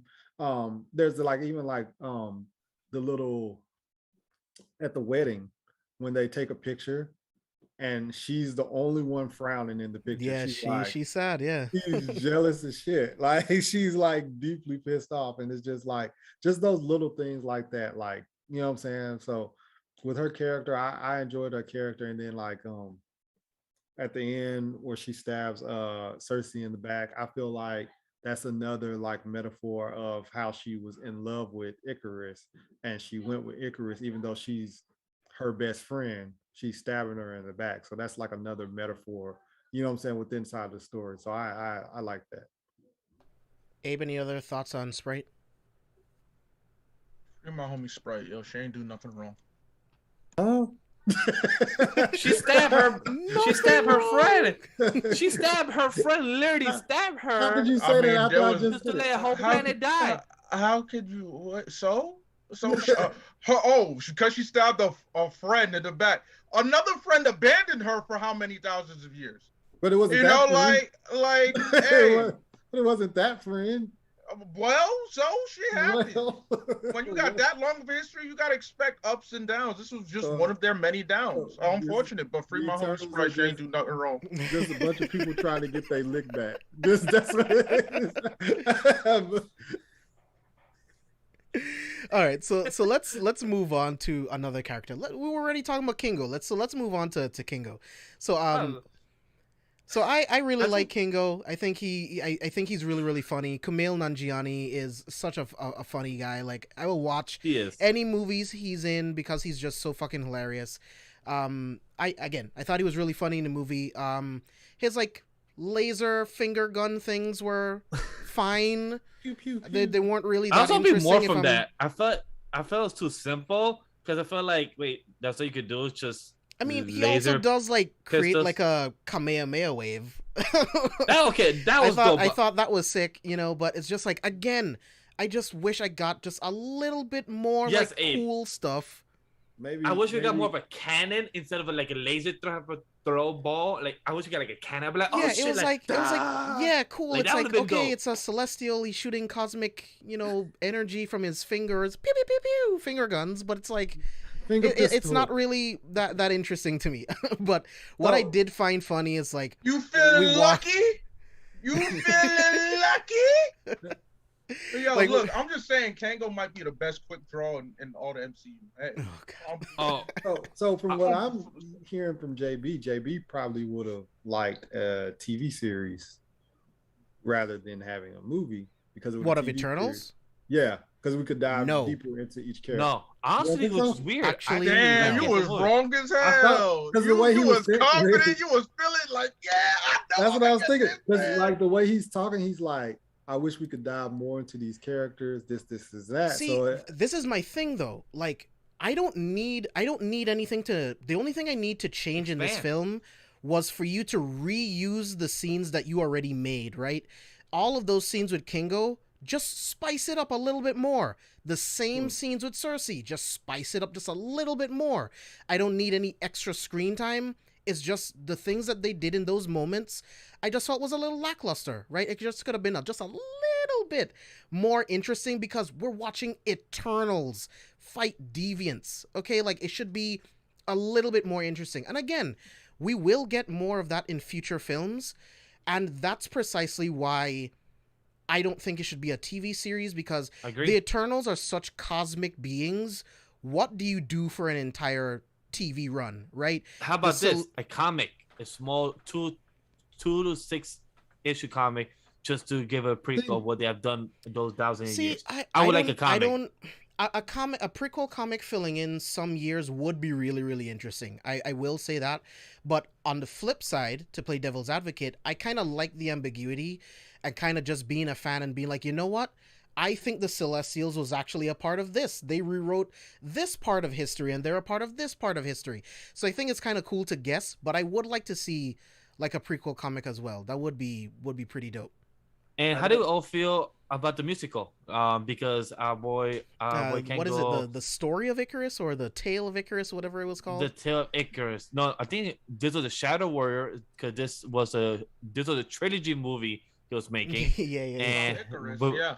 Yeah, and for him to be the king in Bollywood, he said that he is the king of Bollywood in the movie industry, which is funny.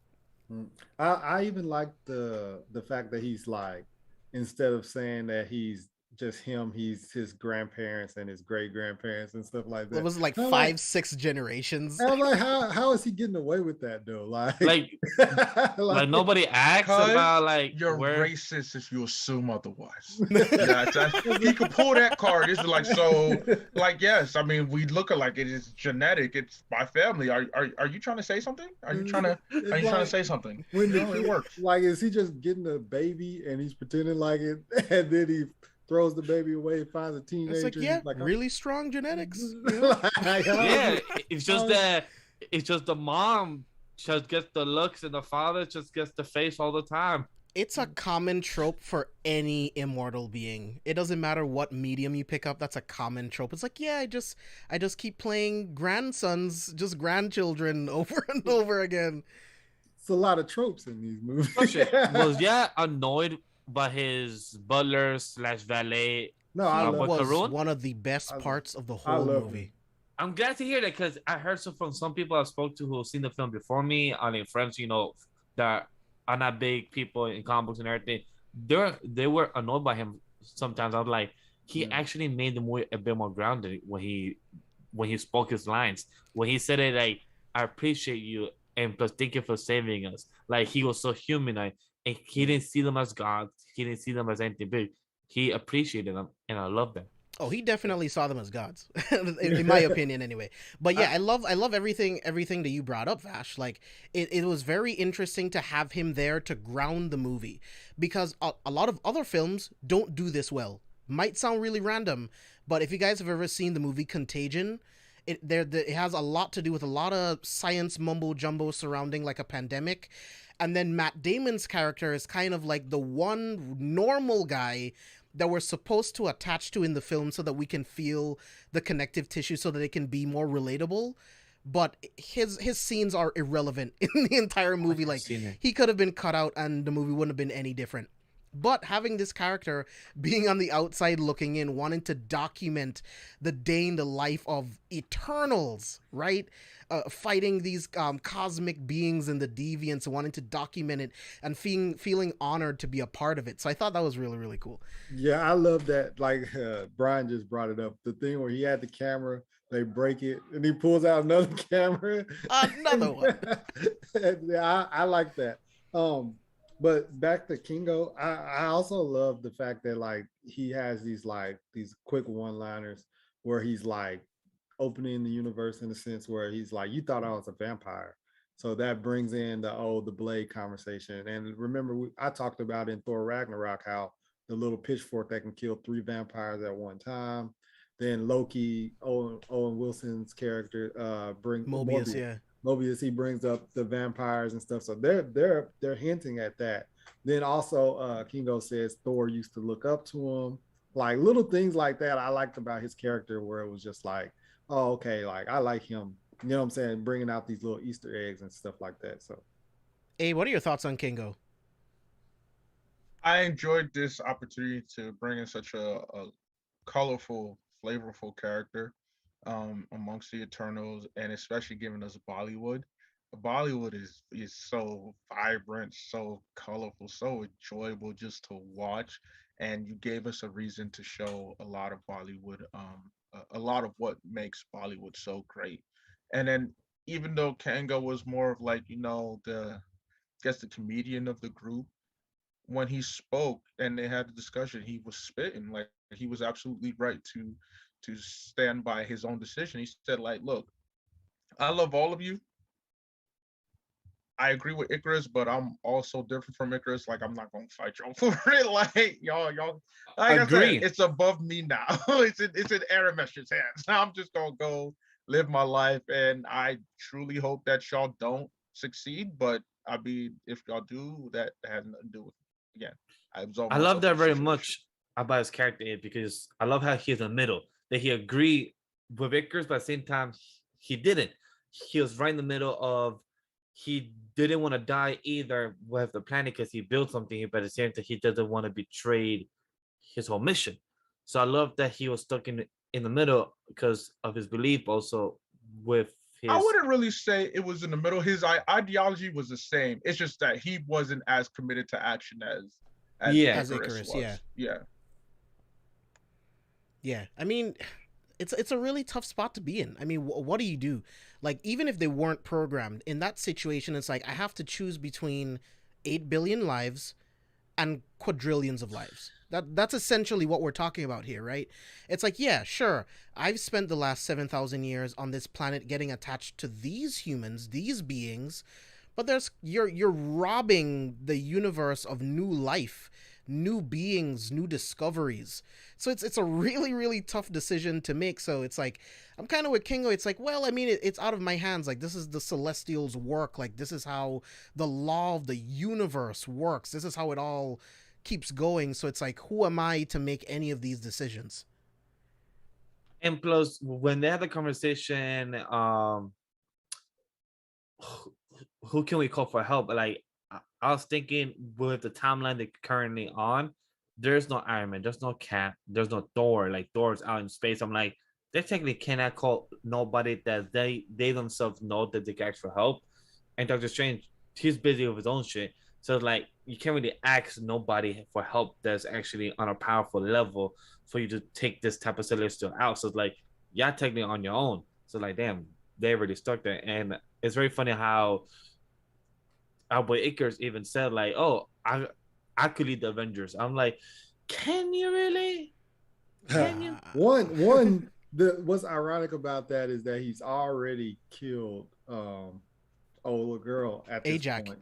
Ajak at this point, and he's talking about leading the fucking Avengers. It's like, right? I was like, like, boy, you can't lead because you just kill. You murder. You just kill somebody. But then on top of that was, I feel like that was another way of them making a little kind of like Justice League type joke of Superman being the leader type stuff. So I thought that was kind of funny, or at least that was just my perspective of it. That might not even been what they were going for, but that was what I was thinking. Yeah.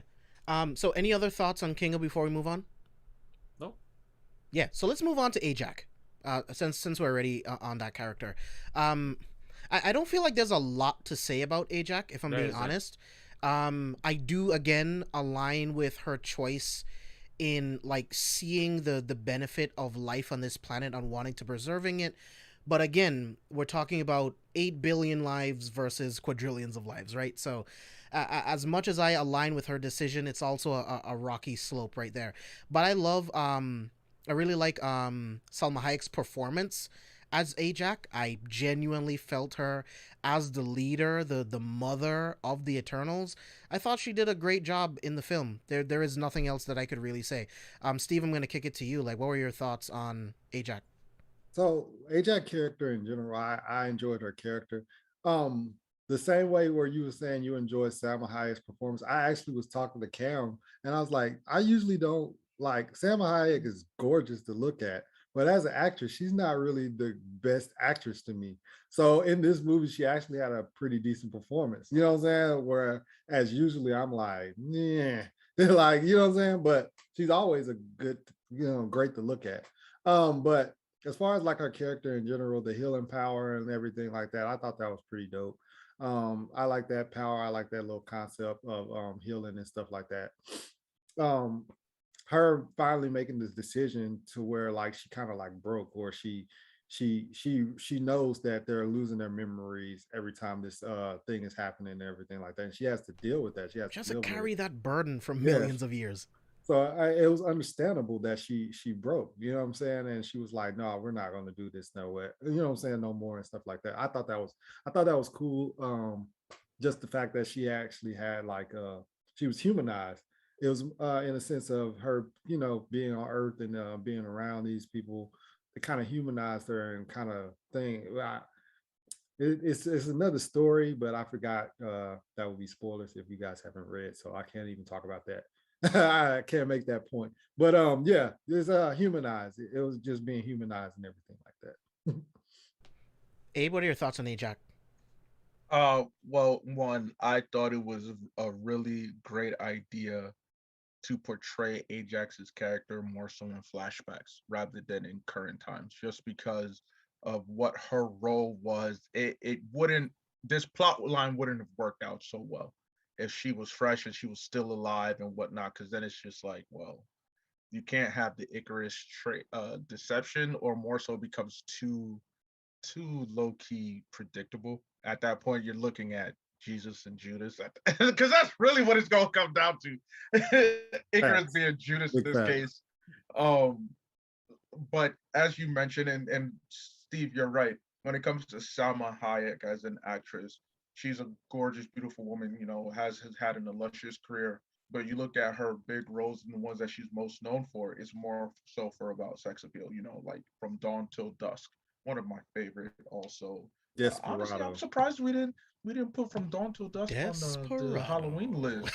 I'm so Bro, I Yeah, surprised. watched there's so many I things we watched missed, bro. Desperado this morning. I'm about to Yeah, say, there's next year, but 2 years, 3 years from now, there's mad times. Salma Hayek is, a beautiful woman, but in this capacity as Ajax, she portrayed it very well. Like you had mentioned, Steve, the mother-like figure. I mean, we saw it. It made so much sense when Sprite was reminiscing. She's like, yeah, she sent me to go find Sersi, and it's like, even after she had set us free, she was still being that mothering figure. I couldn't imagine anyone else really to just portray that maternal instinct that Ajax portrayed. And still at the same time, she was like, hey, don't get it twisted. I'm still the big boss. When it's like, you can't question me.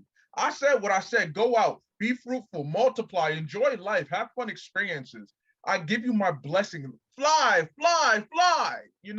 I thought that it was pretty dope. Really appreciate what she's done. And also that power was OP. You had to get that John out the way immediately, or else a final battle between Ikaris and Ajax. I mean, she could just continue healing until she gets tired out. It's just a battle of attrition at that point, That, you know? and That's a that's very good another point. it's another kind of trope that people do well. They get rid of the healer first, Yeah. because then once you get rid of the healer, now you can start taking out other people. So that's actually a trope.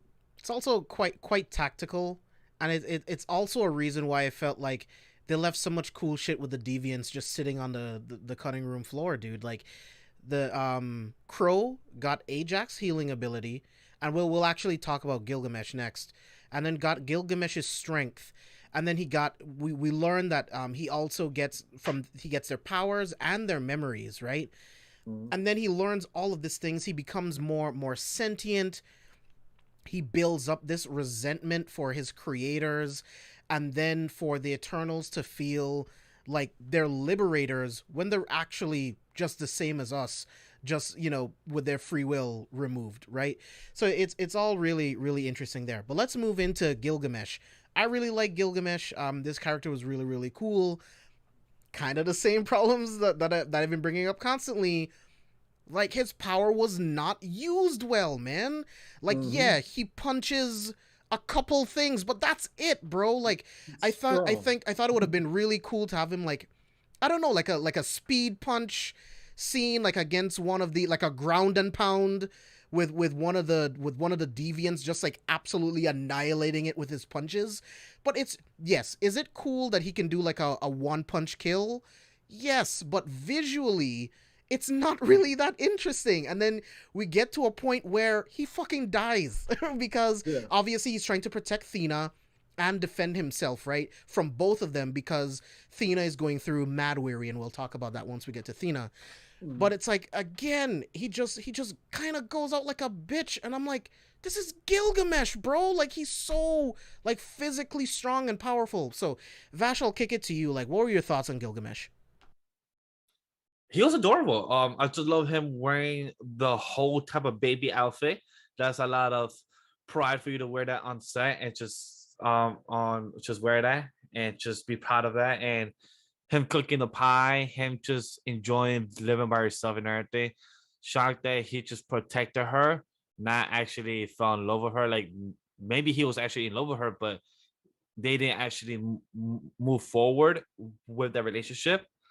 But I like his character for what it was, and I didn't need more. I'm on the flip side, James, on you. I didn't need more from him. It sucks that he died, because I would have liked to see more of his power and skill set, and he done more. But from what we got, I was fine with. I'm happy that we got more from Angelina Jolie, aka character Thena, because I actually enjoy her character and her story.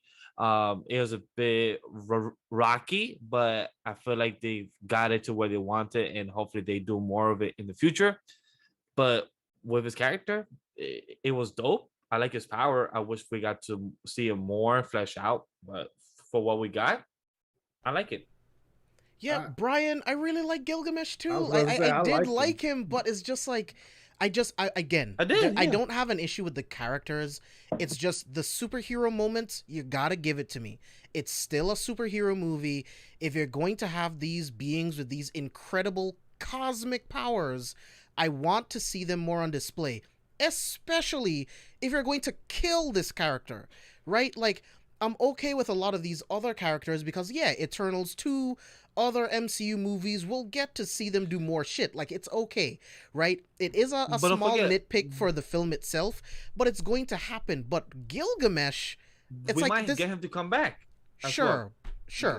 You know, but it's just like, for me in the film, if he's going to die, give me something. Like, at least let him go out on, like, a huge high note, right? He doesn't really go out on a high note. I was saving my thoughts for this because we're going to talk about this in the production quality. This is my biggest flaw. It's the cheap aspect on their powers, showing their swords or showing, for example, Gilgamesh. He has some type of hard rock or some type of gauntlet. All right, cool. But it's so thin within the CG / animation that it doesn't really show their type of superpower hero moment. Like that was what bothering me, and like why I really wonder why was Marvel so cheap in that aspect with the CG. Why couldn't they show it more? Like, that's my problem. Interesting, because I actually thought that was one of the better parts of the whole movie, like how they were all like animated with the cosmic power surrounding what they do with their powers. I actually thought that worked really well. But what I'm saying, like, it's so thin. Like, it wasn't more broader or more big. I felt like it was so thin, like just for Mario. I like that. Usually they're more. I like that it's they're thin. more gravitas, like they're more bigger, but it's so different. I don't know. For me, it just felt very different. Because think of it as a rune, right? Like it's a rune that allows them to generate that cosmic power, right? So I don't mind it being a like a slimmer, like tighter, like design. I definitely see where you're coming from though, but you know, that's just my preference. But at that point, then you might as well call them the Lantern Core. You feel me? So I'm glad that it wasn't as distinct and big as you were hoping for it to be. But I have to agree with you, JB. Gilgamesh, the character was dope, but the use of his power was kind of like when I was like, oh, so all you gotta just one good, and it's just you got a nice right hook. Is that what you're telling me? That's all you got? I mean, yeah. When he hits Thena that one time and just knocks her the fuck out, that was really cool. But it's like up like, against a damn. deviant, you're fighting for not only your life but Thenos' life, and then he just fucking dies, man. Like, yeah. But continue, Abe. Especially since we didn't speak at that Leroy. Made sense. It made sense to get him out the paint too, because if it came down to someone having going par to par with Ikaris, it's going to be Gilgamesh, and that again is another battle of attrition. It will just be Gilgamesh and Ikaris just trading blows, because Gilgamesh could take a punch. Clearly, he could take a punch. But you know, I appreciated the dynamic between Gilgamesh and Thena. Because while some people were like, "Oh, was he in love?" Well, you got to remember, they're androids. First of all, they're robots. I mean, they're not real. And it's not more so a protection of romantic love, but just they've known each other for such a long time, and they starting to have these independent thoughts and independent pathways that you can go about. It was just protecting, standing out there for your friend. Because keep in mind, he did say like, "Hey," Theta was like, "Yeah, he tried to have Druig knock me out." And it's like, yeah, I was just trying to take a vacation to Fiji. You feel me? Like, you know, I just tried to get away for the weekend. I was just trying to have some me time. It was just a hobby.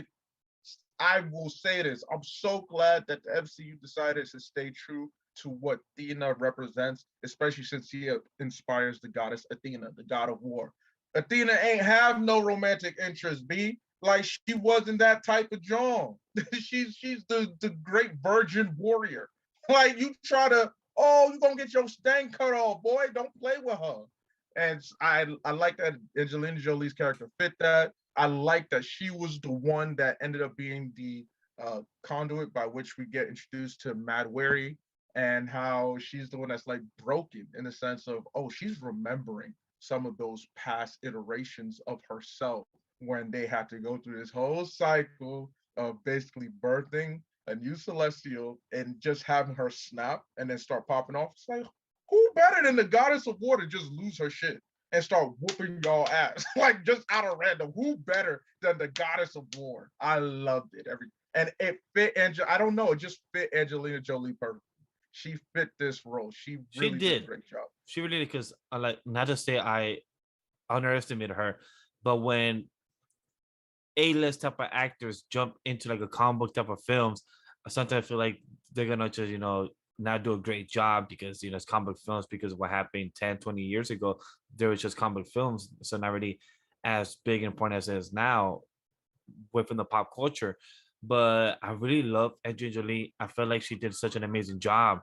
I was entertained, and I was just underwhelmed by her being first, like, oh, okay, cool, she's here. But I was very satisfied as a viewer and as an audience.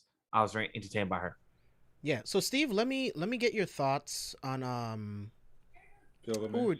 On Gilgamesh, and then we'll continue talking about Thena. So with Gilgamesh, I actually liked his character. I liked his personality. I liked I mean, he's supposed to be the big strong guy, so obviously they're going to try to use him as comedic relief in some points, when he's cooking the pie and he just drops the pie or whatever, and he's kind of sad or whatever. But as far as like you guys saying that we wanted more from his power, he's the Hulk. We're about to get the thing when the Fantastic Four comes out. At this point, like, what else? Like, they're probably like, we can't just give him all that stuff, because now when we do Fantastic Four and then the Hulk stuff that's about to come out is not as cool because we use some of the stuff on Gilgamesh in a sense. Yeah, but this Steve, is Gilgamesh. Gilgamesh is the first one. When you look at the character Gilgamesh in many lore, like he is more than just like one solid punch. This is, you got to remember, these Eternals are basically the gods and goddesses that we know. You could have definitely done more with him. But just a little bit more. Just this, Steve. Just hear me out. Just this alone, right? Can you imagine how fucking cool it would be if Gilgamesh were to uppercut a deviant into the air, jump up, and just smash it into the ground, and then the deviant's dead. Just a smaller just thing. Small little shit, like, bro. hey, just so it could be a little cooler. I need something more than one single, like, hey, throughout the entire film, right hook, punch, like, and then punch, boom, punch, but and then that's it. That's all he does. We might as well be playing Rock Again, what if he also did like a ground and pound, right? Like he punches one deviant and then just fucking annihilates it on the ground. I feel like we're gonna get that stuff with Hulk, She-Hulk, the Thing. With those it's still like, Gilgamesh. If you have Gilgamesh, use him. I don't feel like they want to use that WB had and gave to Ava DuVernay, and that's why they canceled you guys. Because they were like, well, we already have Darkseid. We can't do anything that might reconnect. No, it's irrelevant. Because the thing is, I felt when Makkari was fighting and her punches, I felt like those were more stronger than Gilgamesh punches sometimes. I'm like, this makes no sense. Like, I mean, mind you, she got the speed force behind that I get, but I'm just trying to compare to you to prove James' point. Like, but Gilgamesh is literally his powers to punch, and like he wasn't fully punching every single time with I mean, but he was fully punching because it was one hit KOs. But it's just, I get what you're saying. You want to see cooler stuff, but I just feel like you're gonna get that with so many different characters that's coming. Yeah, but I want it with Gilgamesh. Like, why can't I have it all? Why can't I have all of it?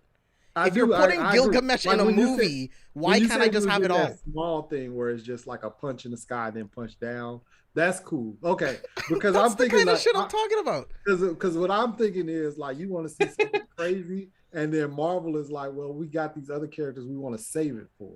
Like Sersi, right? We're comic books. All characters have similar powers, but we have one of those scenes. Have one of those scenes with Sersi take place in the rain. Sersi turns the rain into like fucking acid only around the area where a deviant is. Or she turns the rain into like metal spikes or some shit. Just something really cool, just one-off cool shit. You're right. Like, it should be like a small one-off. Because low key, don't Luke Cage and the Hulk have similar, and the Thing, don't they have similar power sets? Exactly. Like, oh, I got a strong so it's like it don't matter. It go happen. Elastic Man and Elongated Man. Okay, two similar powers. I'll do it like this. So when you're a guest on somebody's podcast or somebody's show and you have an idea and you kind of sprinkle it in there, but you're like, wait, I'm gonna save that for my shit. I feel like that's kind of what kind of like with Kanye saving beats for himself, the good beats and stuff. I feel like they were like, okay, Gilgamesh. Then that upsets me even more. I think it should. And it's basically like, yo, while we have these comics characters and they can do all this stuff, but just because, we don't want to. No, it doesn't make sense when the lore itself says like, nah, Gilgamesh got a bigger power set than that. And all we're asking is just give us a little bit more. Like I said, I when JB broke it to like the small, like just punch him in the sky, smack him back down. I was like, okay, I'll give you a small moment, but I wouldn't go all out crazy because that's not what I'm looking for. It's just if you're using the Eternals, give me some bigger scenes, dude. Like just I don't take the same amount of screen time, just bigger moments. Especially when they also use the Gilgamesh scene where we're talking to iterate that. Hey, Gilgamesh low-key, apparently Gilgamesh and Ikaris can go toe-to-toe, and Gilgamesh could possibly beat the shit out of Ikaris. It's just like, well, based on what we saw, it's just like, I mean, if it's just rock 'em, sock 'em, at that point, that's not entertaining. And as a result, I'm glad that you took him out because I didn't want to see all that anyway. I mean, and plus, he can't fly. He's sleeping at everybody, though. So it's like every time he punches somebody, he don't get the chance to go crazy because he's sleeping everybody. in a sense, it's like, but you just want to see more because you think it would be cooler. But I'm not They're the into Eternals, bro. They're Yeah. the Eternals. If it was just like another like set of superheroes that had like similar powers, I wouldn't care as much. They're the fucking Eternals. They're cosmic beings. One of the first beings ever created by the Celestials on Earth. These moments should just be a little bit cooler. Okay, so let's go back into talking about Thena, right?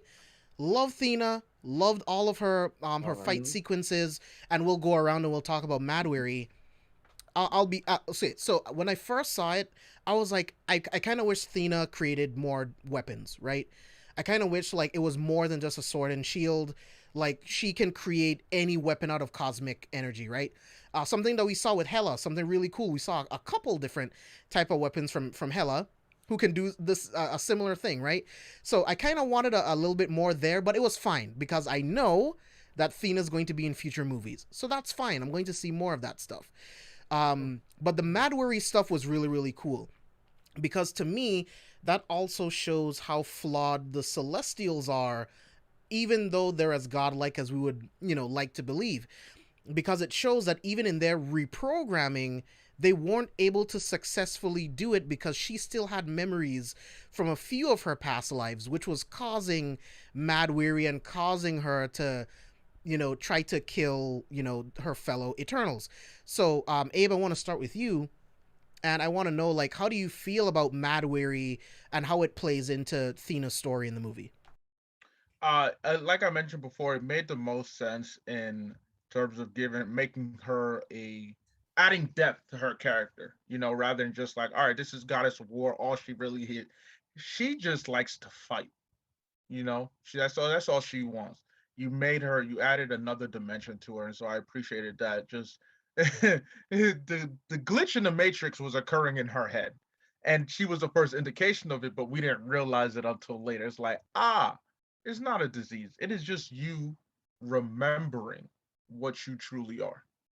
And so I truly did appreciate that, and I enjoyed it. Again, Angelina Jolie did a good job of making of really playing out her character well, and it not coming out as corny or cheesy, because she's a big name. Of course, she's a big name, and usually when big names get hired for not, she had a major role, but she wasn't like the main Eternal that we needed to focus on. It could have been easy, like, hey, we just want some name recognition and here's some lines, have fun. She really did bring her character to life, and I enjoyed it a lot. Yeah. Steve, what are your thoughts on Thena? I loved Angelina Jolie. Like, you know what I'm saying? She's always doing the action and things like that. But you got to see Angelina in a sense where she got to be more than just an action star. In a sense, you got to see where she broke down and she was having moments where she was really like going through things. You got to see that because we haven't got to see that out of Angelina Jolie really since like Changing.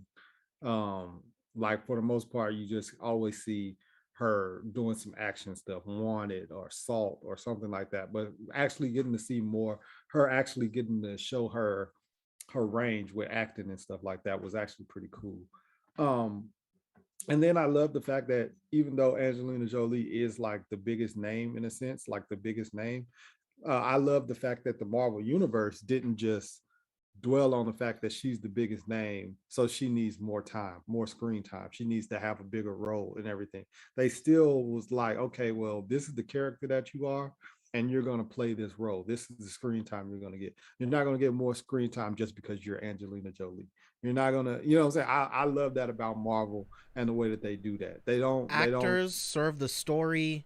Story does not serve the actors. Small rant. This is why I fucking hate the fucking X-Men movies, dude. They tried to make Mystique more of a staple character in these movies, and she's not. Like, Mystique is B-C list level at best in the X-Men, in my opinion. To make Mystique this huge character to where she was like a founding member of the X-Men just because it's Jennifer Lawrence, fuck out of here. Yeah. So that's the one thing that I really love about Marvel. So and like Angelina Jolie just, and I love the fact that Angelina Jolie kind of accepted that as well. She didn't, you know what I'm saying? Because we know Terrence Howard kind of had his situation and everything like that. So I love the fact that they just kind of just was like, all right, this is what's going on. This is the character that you're going to play. And then she got her moments. And when she got those moments, she didn't decide, hey, I need more moments like that. She showed out during those moments. And that's what you're supposed to do. You're supposed to, when you get those moments, you show out. You don't freaking, you know what I'm saying, say I need more moments like this. So And I she really did. She looks so badass holding Excalibur, dude. Oh my god. Bro. Yes. Like, she's so good. So what's that? Excalibur, like, Yeah, just randomly saying, and then I forgot who. Because I mean, they name dropped both swords. It was like, is that the ebony? Is that the ebony blade? And I was like, what? She's like, no, it's Excalibur. I was like, oh shit, that's right. They did talk about the fact that the Eternals spent time in Camelot with King Arthur. Like, it's crazy, bro. And then she did say that King Arthur was in love with Athena. Mm-hmm. Yeah. So I'm like, oh, that's dope. Yeah. And by that, she probably meant her. Everybody's in love with Athena, low key. Like, you know, throughout history, everybody's like, oh, Athena, she fine as hell. She bad. Look at how she fights. And it's like, all right, Playboy, we don't do that here. We don't do that here. Mm-hmm. Vash, any other thoughts on Thena before we move on to? Because I do want to touch on Phastos a little bit more, and then we'll talk about the best Eternal. My personal favorite. Definitely Robin's right, because she is the best and she's amazing, and I love what they did. But my thoughts on Thena, Angelina Jolie, like I said earlier, thoughts and the side tangents. I just love how she played her role. And James hit on the nose how in the movies of the X-Men, they play more of the characters instead of the script to push the story online instead of the actors. And I felt like Marvel MCU have been knowing what they're doing and have the story, the characters in the script played, not the actors. And I love that very much, because in this, Angelina Jolie did not feel like she was forced to play in some scenes. She was there when she needed to be there, and she was doing her damn right. In the Act 3 and in Act 1, she did her job, and I love it. In Act 3, she was fighting the Deviant, I forgot what was the name, but they was fighting it out, and I was really enjoying it. Like her fight, like her technically missing our boy Gilgamesh. So like she felt lost. She felt like, damn, I missed him, but at the same time, she's a warrior, and I don't know how the hell she sliced him 25 times and kind of save herself at the same time. I'm like, how the fuck you just and then you just save yourself? Like, all right, cool. You're a warrior. You got the skills. Goddess of war. Yeah, so like shit, I can't say nothing about that. But I like her character. I like Angelina Jolie. She was outstanding, and she did such a amazing job. I cannot really say anything more than that or bad about it, because I can't wait to see more of her in the future of the Marvel films, and I can't wait to see how she's involved with other characters, like if she meet Thor or any other characters that we see within the MCU. How will she interact with them? So I can't wait to see that. And also, she looks hella beautiful as always. As always, yeah. Damn. So let's talk a little bit more about Phastos. Phastos was another one of my favorite characters in this movie. Even from the trailers, I thought getting to see the atomic bomb explosion and how that was going to play into it. So getting to see that Phastos was so in love with humanity. I was just trying to help them advance in every way, and much again, like we talked about this earlier on, but much like Oppenheimer, thinking that he's doing something incredible to advance our technology and our civilization, the military just wanted to create weapons of mass destruction, and he feels responsible for that, to the fact where he turns his back on humanity. And then later on, decades later, he actually comes back around to humanity by finding the love of his life and then having a son with him and then wanting to just live out the rest of his days with his family. I love that about Phastos. Again, just taking these cosmic, immortal beings and grounding them and making them feel so much more relatable, like we've all talked about here. So, Abe, I want to kick it to you first, and I want to know like some more thoughts that you had about Phastos' character. Phastos was funny as hell. He like, look, dog.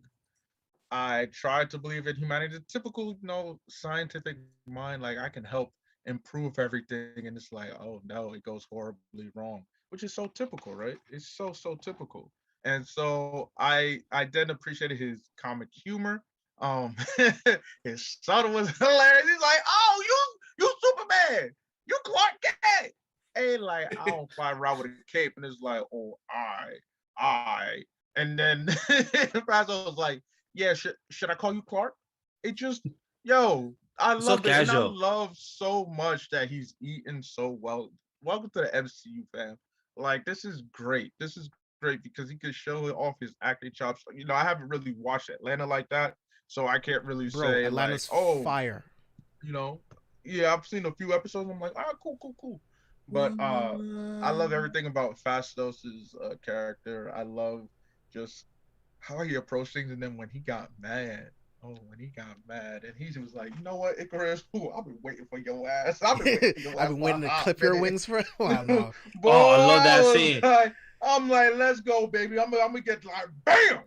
So that was like, that was one of my bam, three like freak out moments. Like when he locks Ikaris up, like, dude, Ikaris is so incredibly powerful, and the way that he was able to pretty much like put him in chains using his cosmic tech, like, I thought that was dope.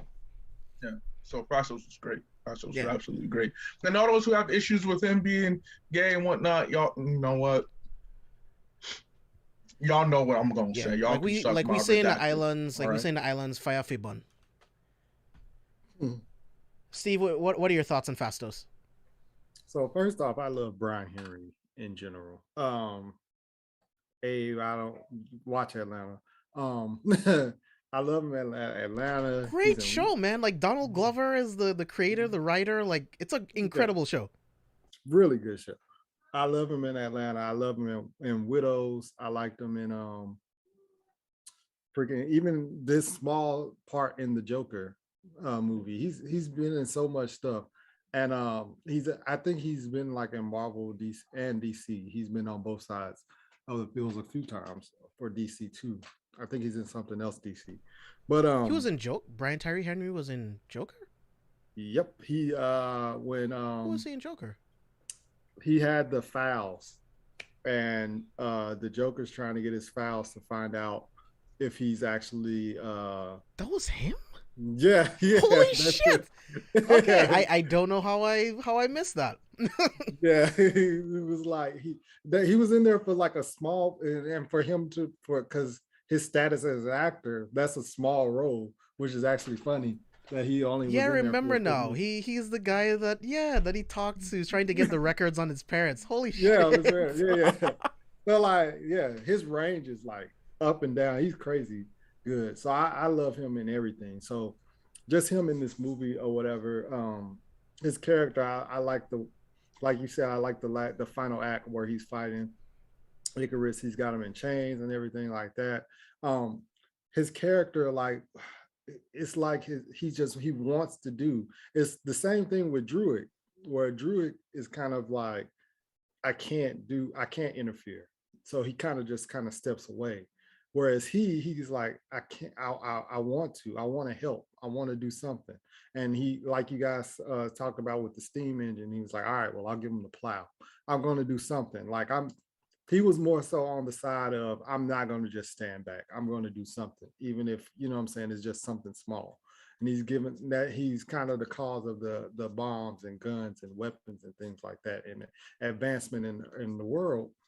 And just because of the fact that he just was like, I gotta help, I gotta do something. And you know what I'm saying? That showed the differences in his character and Druig's character, where he was just like, I guess I'll just stand back and wait. And really the other Eternal characters in general, because they all were just standing back and they were waiting and stuff like that, where it showed that his I guess his emotions or whatever you would call, I don't know the word right now, but the fact that he wanted to help, he had to, and he had to feel, he just felt like he had to be that and do that. And I enjoyed that about that character, and I appreciated it. And then he ends up, you know, basically saying science broke, you know, the world broke me, and I'm just gonna live off with my own, find the love of my life, my own family, have my child, raise my child, and just live and everything like that.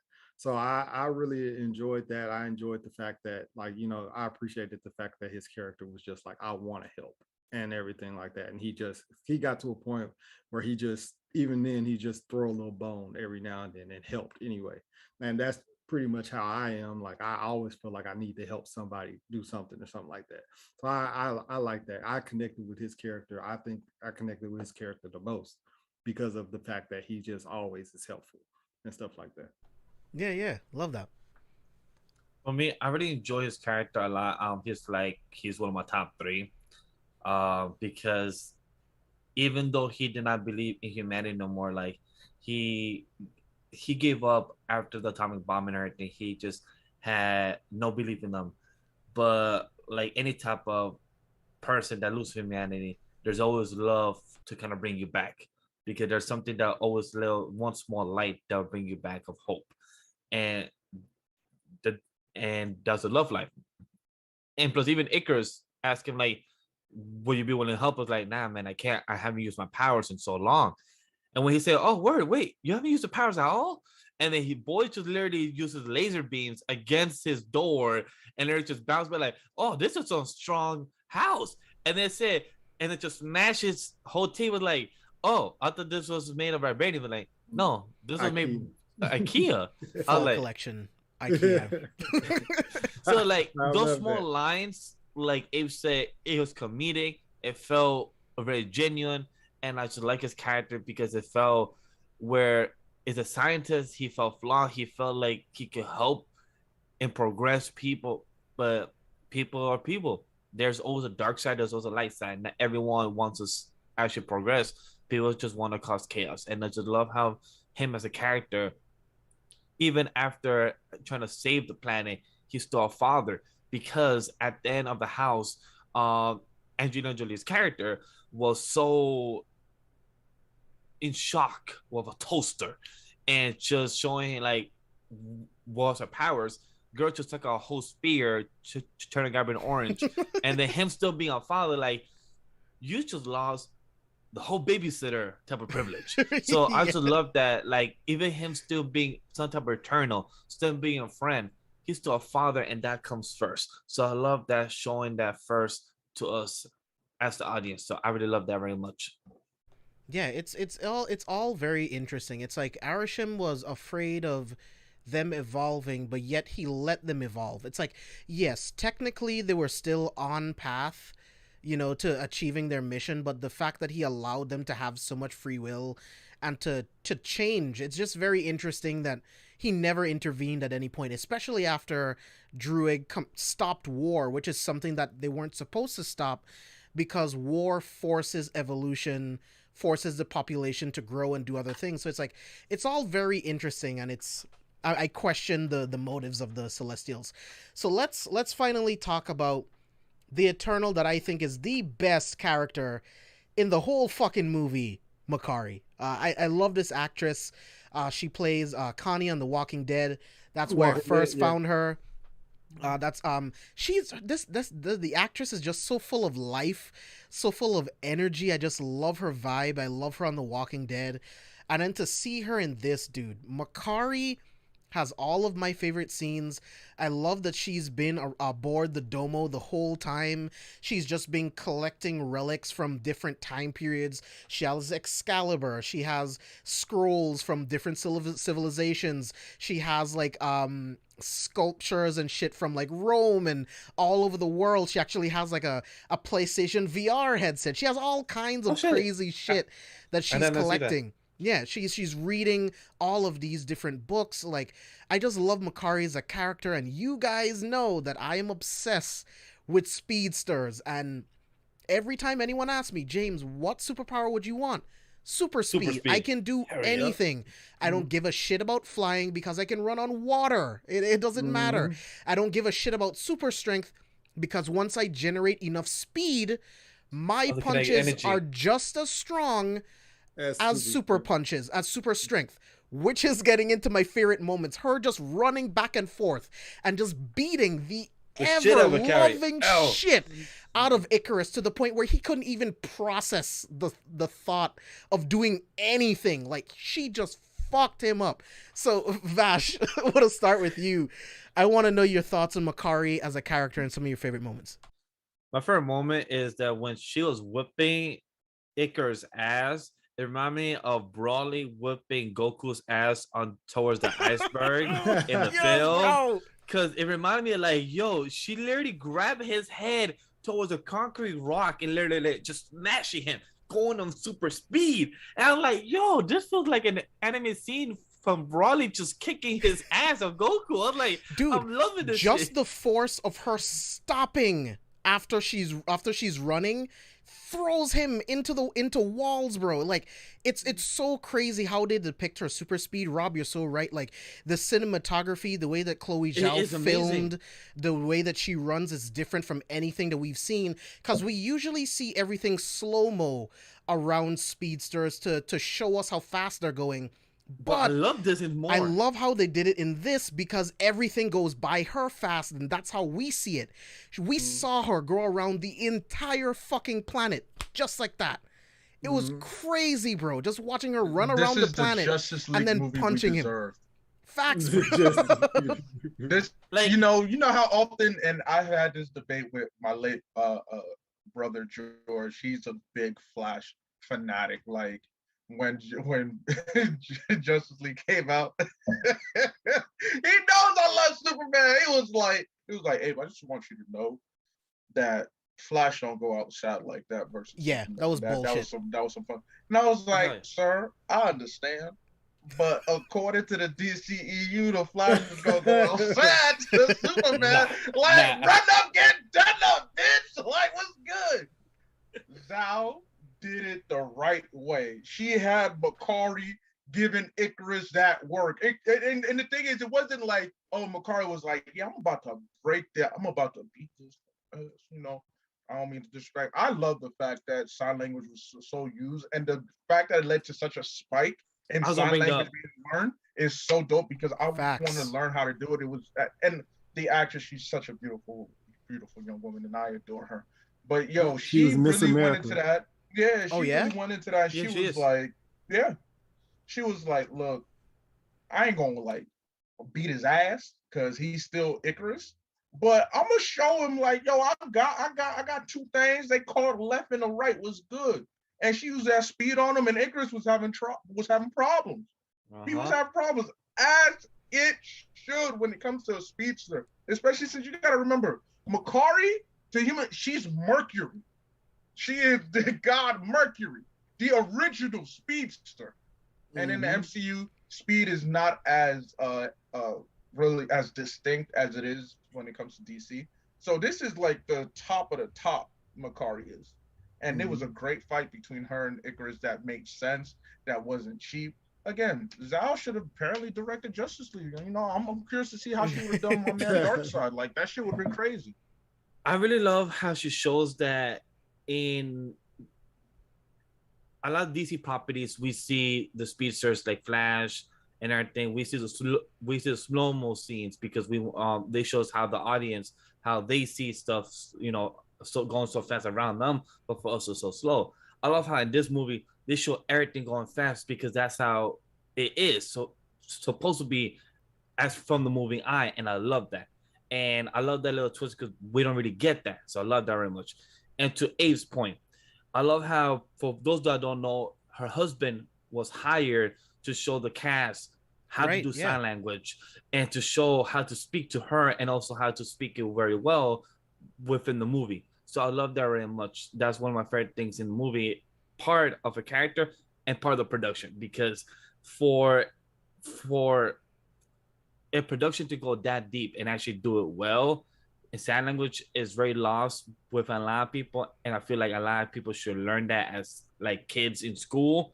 I feel like that's a beautiful thing that they learned that as part of the job because of this film of her character. Because for those that don't know, her character is actually like that in the comics. So I love how they actually Right. treated that very well too. So I love that, and that's very beautiful as a character. Does anybody else has comments about that? Yeah, I mean, Abe touched on it earlier. The representation in this movie was like top tier, Facts. and so that was just another form of representation that just was like, okay, yeah, like they just were making sure that they got everything right. You know what I'm saying? As far as these things, and I didn't even know that they hired her husband. You Mm-hmm. know what I'm saying? On set, so Yeah, that's he that's teaches actually ASL, so that was dope, man. that's yeah, that's really dope. So but Makkari's character, you know what I'm saying? I love like speedsters as well, as you can see in my background. Yep.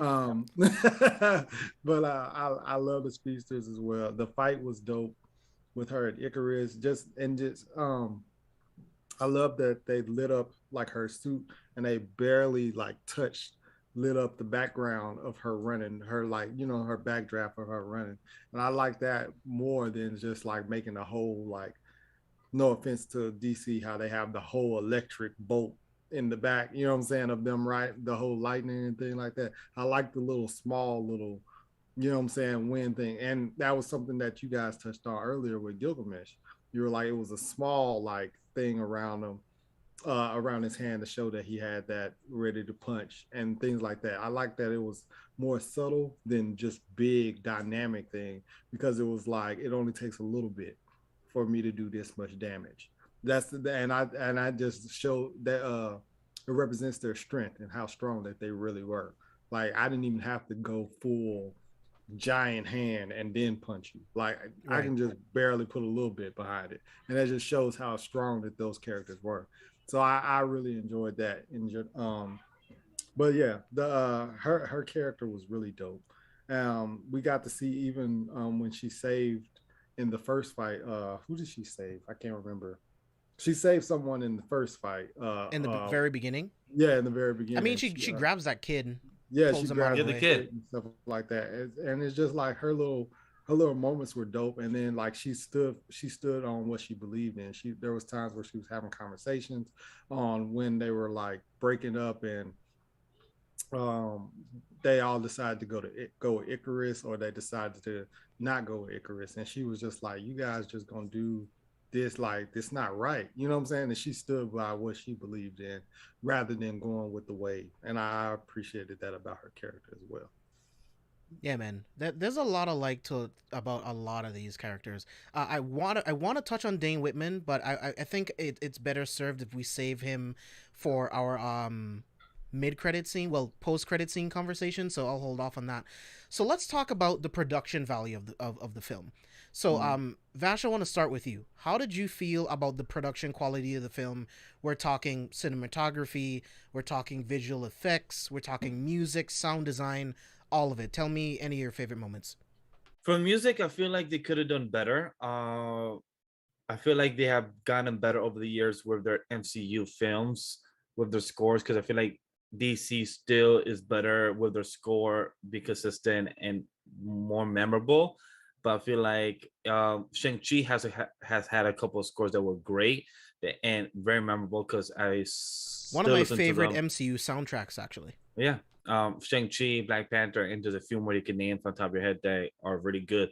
But I feel like Internals didn't really have anything that's very they could say like I could say one or two that had a good ones, but I can't remember the top of my head, but I know one or two of them that were very good. The cinematography, there were a couple of shots that were brilliantly beautiful and like really bright. Like the shot when you first meet um the Celestial Abridge, Abridge, Arisham. Arisham, thank you. His shots, whenever he's in, I feel like is like we could So just smack good. against the wall. It's just like the art of the red and it's just fire in his eyes. I feel like it's so good. Um, the production locations, I can't really say too much because they're mostly in the daytime. The forest, that's probably a stage in Atlanta, but most of the times it just looks really good. I can't really have too much prior. One thing I like to add about Faust, I also like, for those that don't know, when he was cast, he asked, "Oh, I'm cast as a superhero, awesome," and then he asked, "How much weight do I have to lose?" Because for those that don't know, he's a big dude. He asks, "How much weight do I have to lose? How much training do I have to go through?" And when they told him that, "Oh no, we want to hire you as how you are now," he felt such a proud man just to hear that he's being hired just by his skill set and who he is as an actor, not just because he has to lose weight. So that's also one thing I love about this film, that each cast didn't have to change who they were just for the film. Yeah, they probably have to learn a couple of stunts, but that's any part of the job. But to actually lose weight or gain weight and everything like that, I really love that for the film, for this cast very much as well. Yeah. Hey, what about you? What did you feel about the production quality of the film? I enjoyed it. I didn't think any part was cheesy. I love the beauty, the shots on locations that they were able to do, and it really captured the different environments. Babylon looked absolutely great. Honestly, Babylon looked great. I really want to see the Um, behind the scenes for that, because I really want to see what was blue screen, because that shit looks fucking fantastic.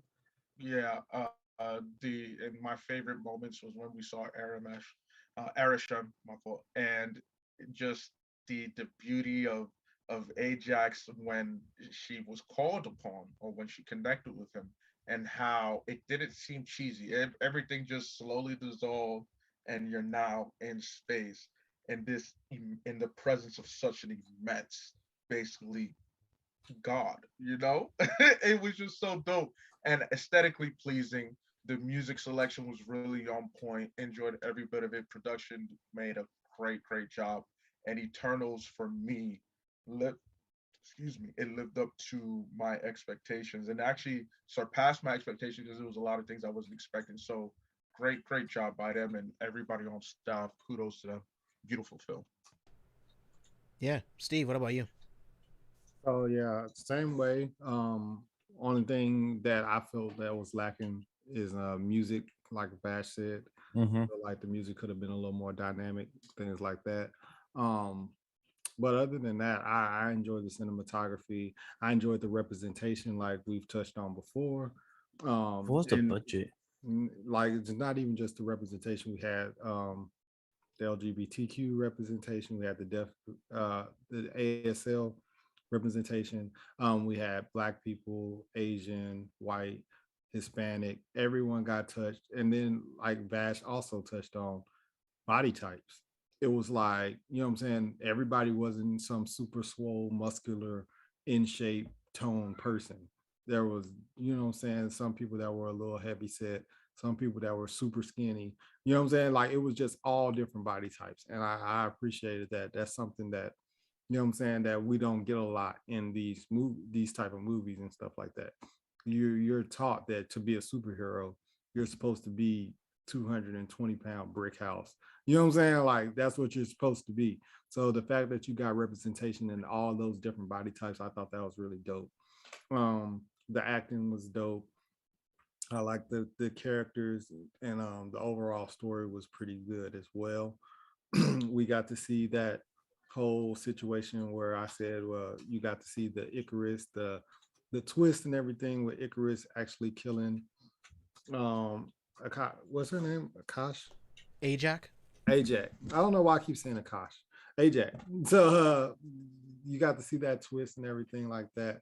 And it was a really solid movie. I actually really enjoyed it. I don't understand how Rotten Tomatoes gave it a rotten review. I don't see what the problem was with this movie, but I really enjoyed this film. 334 people, man. They're just divided. It's just the subjectivity of film, man. It's just crazy how it And it's turned out crazy. for Eternals. And it's crazy because people like to complain about the old Marvel films, saying that not enough lore is brought to the table, not enough not enough character base is brought to the table in some of the films that was for the past 22, 25 films of Marvel.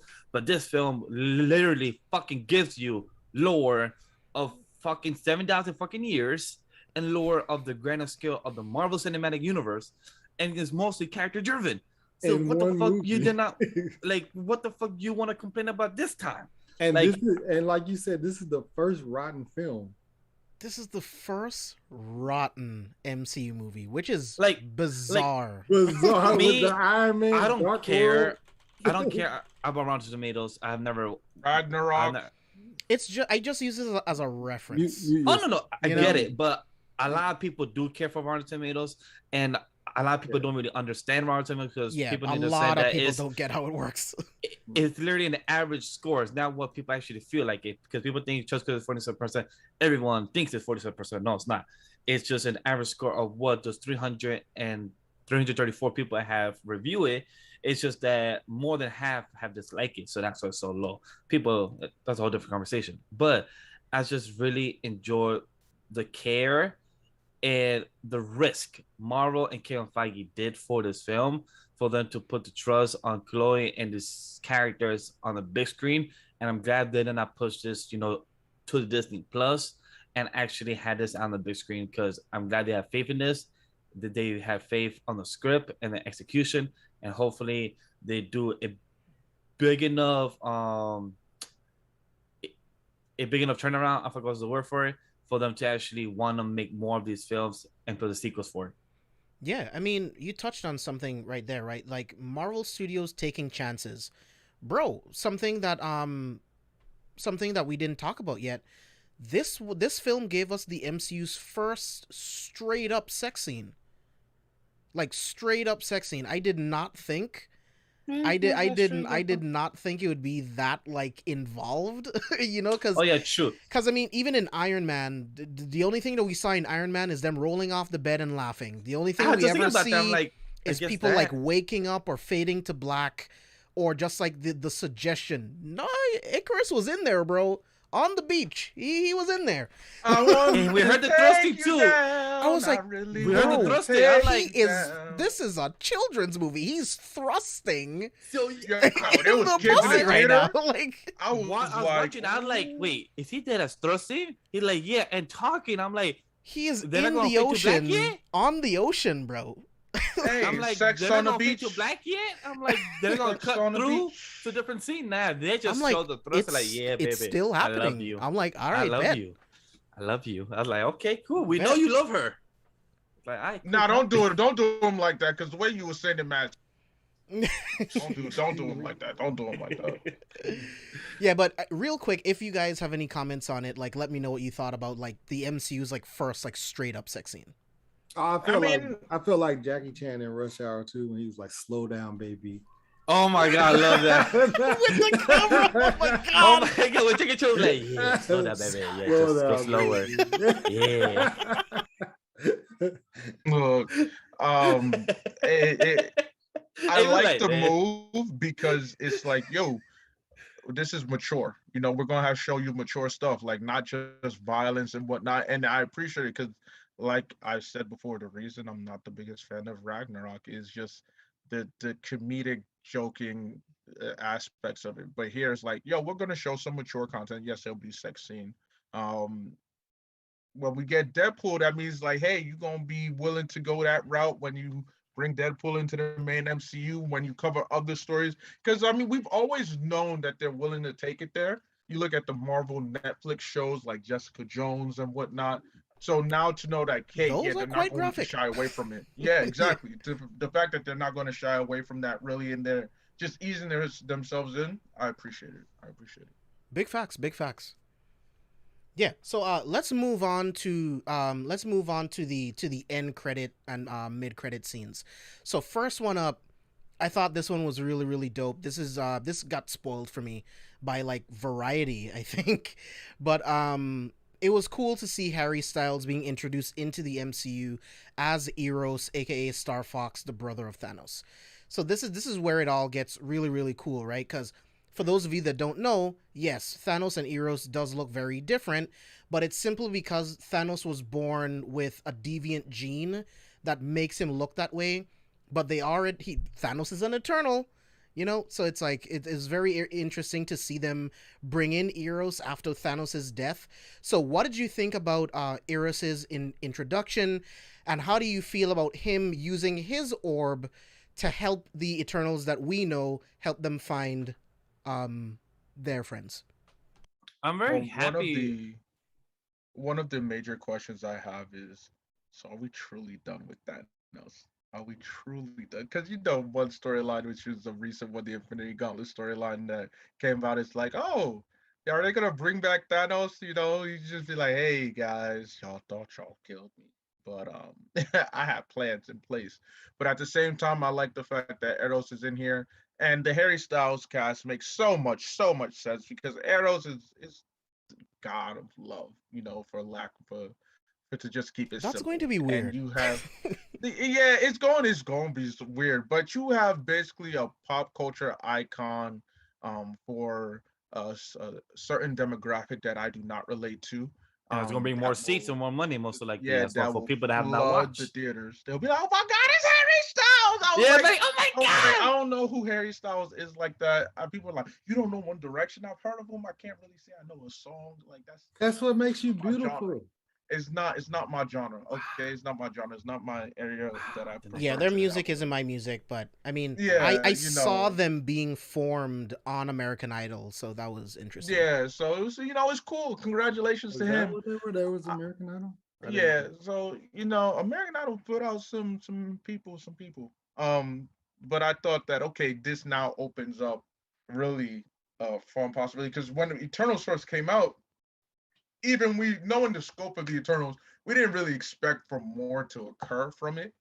Just we get this film, bam, that we move on. Now they're saying like, no, we can have adventures and stories with the Eternals. Like, oh, word, all right then, that's exciting. That's very much exciting to me. So when I first saw him it's because I texted the group chat like, hey, I'm done with the film. I'm just waiting for the credits. And then when I saw Harry Styles, like, oh yeah, I forgot Harry Styles in the film. And then when I saw his character, like, start for that, oh, interesting. He is the god of love. All right, makes sense. Good-looking guy, very famous from pop culture. Makes sense why they cast him. But I'm like, smart, because for the next couple of phases, having him will be a nice lead as a character for other future Eternals. And because he's a very popular with the ladies and the pop culture of music and narrative, so that'd be a great way for money. And I'm curious to see how they're going to do this within the future of the MCU, because for those that don't know the comics, originally Thanos is part human as well, but in the MCU he's not. And curious to see where they're going to bring his son, because it's because Thena and him are technically cousins. So I'm curious to see how is that going to be into a story in the future MCU. So it's very curious to see where this is going to go. So when I first saw it, I'm like, okay, I just put all the pieces together. I'm like, all right, Kevin, where are you going with this? But it makes me more interested. And I like how he said, oh, your friends are in trouble. So I'm like, how do you know their friends are in trouble? And how did you find out about this information? So I'm very curious to see how much does he know what's been going on. I mean, they all have to be connected to Arishem in some way, right? Because, I mean, he created them all. So they all have to be created in some way. And I think he knows about, like, the judgment, the trial that those Eternals are going to have to go through. But is he working for Arishem, or is he working for different Celestials? Because remember, there's other Celestials around the cosmos. So is he working for Arishem, or is he working for other Celestials? I think he's working for himself to liberate other Eternals across the universe. Oh yeah, Eros of course. But I'm saying like about himself. Yeah, he's always been about himself. Oh yeah, I mean they all work for Arishem. That's what I think. Because I mean Arishem created all of the Eternals, so I think they would all answer to him. I don't think it would make sense for there to be like different Celestials for them to report to, and then they report to Arishem. Each group of Eternals has a representative. That representative is the liaison that talks to Arishem, who was the first Celestial. So that's what I think anyway. Oh yeah, overall I really enjoy, and I'm very happy for Harry. Like, hey, if you're still doing this on the side, but you're also in the MCU, you're gonna be chilling with money for the next couple of fucking goddamn years now that you're in the Marvel films and you're a important character as well now. So I'm very happy for him. And my boy has grown, because I remember, like Abe said, I'm not fond of One Direction, those were not my music, but I've seen him growing up because I have friends that were, so I've heard of their music, and to see where he is now, yo, props to him in his career. That's all. Yeah. Especially if he was on American Idol. Like, imagine going from American Idol to the Marvel universe. Hey, like, man, you know, that's a big thing. That's a huge jump. But that end credit scene, I was definitely like, okay, so I knew it was Harry Styles, but I didn't know who the character was. I was like, oh, okay, I don't know who this character is. So now I got to go do more research, and then I found out that it's like Thanos' brother and stuff like that. So I was like, oh, okay, interesting. So I'm gonna have to find out. You know what I'm saying? I need to do some more reading and things like that on the character, just so I can know what's going on. So I was more so just like, oh, okay, interesting. Another character that I don't, know. So it was just like one of those things where I was like, and then when I found out that he was Thanos' brother, I was like, well, if he's Thanos' brother, that means he's gonna be crazy strong. I should be really like diving into this and stuff like that. But Steve, but just like Abe said, just because they're taken from the comics, it's not going to be the same thing. So yes, get your knowledge, but just because when we see him later and he's not the same thing you read, just know that. Yeah. I've known that though from like a lot of Marvel comics though, that they nerf a lot of characters and things like that. So I'm not gonna be shocked on that. It's just whenever they like drop little Easter eggs towards something bigger or something like that, I like to be in the know. Of course, you know what I'm saying, and not being in the know, it just makes me feel like, you know what I'm saying, weird when I'm sitting there like in the theater, like with the next after credit scene that we saw. I was definitely like, who the fuck is that? Like, I don't know. I don't know who the fuck was Dane Whitman the whole time. Apparently during that scene was much more, had me more hyped than the first one. Well, honestly, even though I didn't know who the fuck he was. I'm like, wait, sword, black sword. We'll get into it. Does that look like Venom there, type of silk thing going on there? And the guy looked like the guy from Game of Thrones, but I thought he was, but I guess I was right. I'm like, who the fuck is this kid? So Rob, I see where you're going with that question. So technically, I don't think Eros is specifically like this set of Eternals in terms of them being created as synthetics. I think Eros, much like Thanos, is a born Eternal, like a natural birth. So that's where the difference is. But I still think I still think that they all report to Arishem, because he's the leader, he is the judge, the leader of the Celestials, the first. So that's what I think, but I mean, we'll find out in future movies. But I think each liaison and each Eternals team responds to Arishem and whatever he wants. But let's move into the second, the post-credit scene in the film, and just Dane Whitman as a character in general. So Abe, I want to toss this to you. I want to know, like, are you a fan of the Black Knight character, Kit Harington, and how did you feel about his character and how he played into the film in general? Zhao said, Jon Snow, I'm going to do right by you, because George R.R. Martin did not. And so here in this multiverse, you will start a new life. And you will still be a warrior, a swordsman.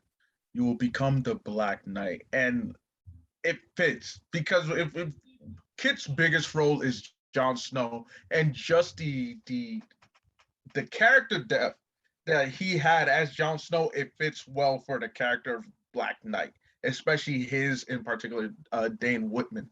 Because, you know, what you know about the Black Knight is that the Ebony Blade, Merlin said, oh yeah, you know, this is only for the pure of heart because it has a curse. And the real truth about the Ebony Blade is like, nah, you gotta be a sick motherfucker to be able to wield this power. So, you know, Dane is just like, hey, I'm a very nice guy. He gives you that semblance of, I would feel comfortable around this dude. I wouldn't be worried, I wouldn't mistrust him, but now we know he's gonna have that internal battle within himself. Like, yo, this curse, these dark impulses, where they coming from? How do I control it? Fucking loved it. And loved how the sword looked, because we know who's also tied with the Ebony Blade. It is the god of the symbiotes. No, the god of the darkness. So I was right that involved a symbiote type of thing. That we are gearing up. We are going to get King in Black, is what I'm very hopeful for one of these days. King in Black, and not even whether it's animated or just live action. That'd be. I'm just. Not now. Not now. I'm talking about. That's like phase 8. Yeah, I'm about to say that's gonna be way down the line. Damn, Phase phase 8. 9 maybe, because that shit is about to pop off, and the voice. I lost my shit. I was like, I know, god dang, that ain't who I think it was. I had the And I same reaction, looked dude. it up, and I was like, I mean, we knew Blade was coming. Right. Yeah. Now it's we like now know They're Blade teasing is him coming. slowly. They're teasing him Yeah, slowly. it's just like Like, wait. Was that Mahershala? Probably wasn't. I mean, it's like, yes, is Blade tied to Black Knight and the Ebony Blade in some stories? Sure, but it's like I couldn't place who it was. I was like, at first I was like, I thought it was him, and then I was like, could it be like an ancestor talking to him through the blade? And then I saw Chloe Zhao's comments on it. I was like, I was fucking right. That's fucking Mahershala Ali, she bro. confirmed Like, that John Blade, bro. Like, she like, I got time to answer y'all questions. Yeah, it's like, yes, that was who you think it was. If I'm correct, she answered the question, I think, definitely that Sunday. Like she answered that Sunday, like 2 days later. No. She it was because I went to see the movie Saturday morning. She had answered it opening weekend. It was Friday. She had answered that question Friday. Everybody didn't know. Yeah, she wasn't like, nah, I'm not playing with that. But what was so dope is that, when you look at the history of the Ebony Blade, and especially its connection to Blade, there's a storyline with Dracula, and it's like, okay, now makes sense. We have a possible avenue, except now it's just a matter of, but where this day and age of which you say, I'm not sure you want to touch that, Mr. Whitman. It's just like all right. Are you sure you're ready for that, Mr. Whitman? Yeah. Have we had Blade already interact? Is that where we're gonna get his story before, or is he coming in now and then it's like, boom, vampires? Dracula's gonna be like, I want that bit, and Dane is like, no, this is my ancestors. I must wield this power. Oh my gosh, Blade, help me. We are going to destroy Dracula or fight him. Who knows? I'm looking forward to it though. Fuck it, it's gonna be lit. I love Ali. If we get the Monster Squad in live action, I will freak out. We will. Blade is just the first. Blade bringing in the vampires is just the first. Yeah, but Frankenstein, and then we get the monster truck, and like if we get the actual whole Monster Squad that Blade is in charge of, like in the comics and everything, that's fucking wild. Like when I saw that post-credit and credit scene, it was like, I don't know much of that character of Dane Whitman, Black Knight. That Blade did seem familiar, and then once Abe said no and everything, I'm like, okay, I know about the Venom, I know about the symbiote, I know who Noah is. I'm like, all right, cool. Then I know that Blade was the one that was actually connected to them. I'm like, cool. But once I heard Blade's voice, sadly, I was already spoiled about whose voice was that weeks, days prior. But when I heard it, I'm like, oh, so that's what people were talking about. It does sound like him. But I'm like, shit, that's fucking dope. They have him already. I definitely didn't catch that shit. I was like, damn, this is dope myself. So it was so quick. I was like, can I hit rewind real quick just to make sure? Right. When I did, I'm like, damn, I don't got a button to press rewind. I just have a button to press recline or not recline. I'm like, no, I want to rewind. So that was dope. But also, I don't know if you guys saw on Twitter, but some tweet said that good luck to Mahershala Ali, saying for him to be the next Blade, it's because Wesley Snipes was so good. Somehow that tweet got to Wesley Snipes, and he just quote retweeted saying, "Don't worry, he will kill it." I'm like, no shit. Like, I'm glad they don't make Wesley Snipes either Whistler or Dracula. I'm rioting, bro. He has to be. He's gonna be Dracula. One of these iconic characters. Wes ain't no hating ass nigga. First of all, let's just dead that. He ain't no hater. He understands. Well, but I do need him to get the. It just seems right for Kevin Feige and whatnot to pay homage to what Wesley Snipes did for the Marvel universe as well. He's going to be Dracula. The reason why I feel like he's going to be Dracula is because Wesley Snipes is a martial artist. There's no reason to waste it on Whistler. There's no reason to waste it. That's You true. could Yeah, you could point change Whistler's character though. You could make him more active, much like how they've changed Alfred over the years to like That's have true. more of that like military background so that he can do more. So you Yeah. could, but I mean, yeah, either one I'm good, bro. Either one I'm good. I feel like you're gonna get Dracula, and then you'll get a Wesley Snipes, Mahershala Ali martial arts scene, which will be fire. Please, Oh, please, I need it's it gonna in be my veins. fire. I don't think I think it's a no-brainer. And if they don't do it, then that just doesn't make sense to me. But I feel like Wesley Snipes is gonna be Dracula. I said that a long time ago, and I'm sticking by that. He's gonna be Dracula in the movie. As far as like that last credit scene, I had no idea what the fuck was going on. I was like, I was just like, what was that? And then I started looking it up, and then people confirmed Mahershala Ali and all that other stuff. So had I known anything about the Black Knight, then his name in the movie, I would have been like, oh, that's the Black Knight. You know what I'm saying? Like throughout the movie, I would have known stuff, but I had no idea. And they were hinting, apparently they had been hinting that stuff throughout the whole movie. He was talking about stuff that was passed down many generations, things like that, because the Black Knight, the power or the sword is passed down through different generations or whatever. And the ring that Sersi gives him is his family crest. Yeah. Like that So actually belonged to one of his ancestors. So yeah, so all that stuff is like was hints at his character. I had no idea. So once I like did like the little comics explain thing, they were like, yeah, they hinted at it throughout the whole movie. And I was like, well shit. Now I feel like I need to watch the movie again. You know what I'm saying? But I mean, it is what it is. But I thought the scene was really cool, and just I'm hyped to see this Blade movie now. Like for those that don't know, I'm able. You wasn't hyped before. right?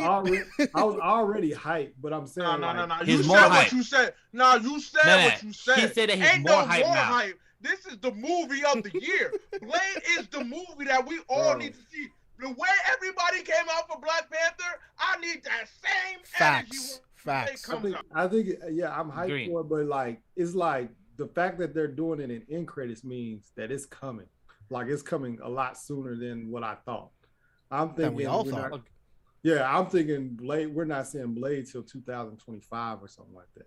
Like the fact that when we first got the Blade announcement, I said I think it was Phase 5. 2024. I said Phase 5, but he's gonna show up in Phase 4. Yeah, he's which is Up. crazy. It's coming quick. He's in the end credit scene. Like that. Right. What I was gonna ask you guys, for those like for myself and Steve that don't know much, but and plus for the fans and audience, would James and Abe, would you guys want to give a quick like who's Black Knight? Like who's that character? Abe, you want to take that? So Black Knight is a character that dates back to Sir Percy and Merlin. The Merlin of King Arthur. It's basically an Arthurian legend as well. And in the comic lore, Black Knight is usually like a villain, mainly because the ebony blade that he wields is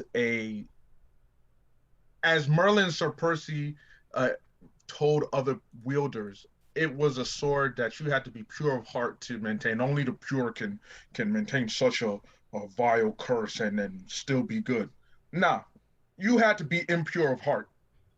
You don't find that out until you get to Dane Whitman, so I'm kind of spoiling what you're going to expect in the movie a little bit, but at the same time, MCU, they might change it somewhat. Yeah, of course.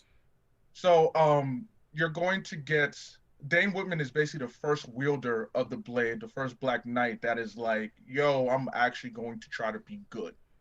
But his history prior to him is just niggas doing bad shit, you know? And it's because all the other wielders weren't pure of heart, so the sword actually drove them to like kill people. Yeah. So because it inherently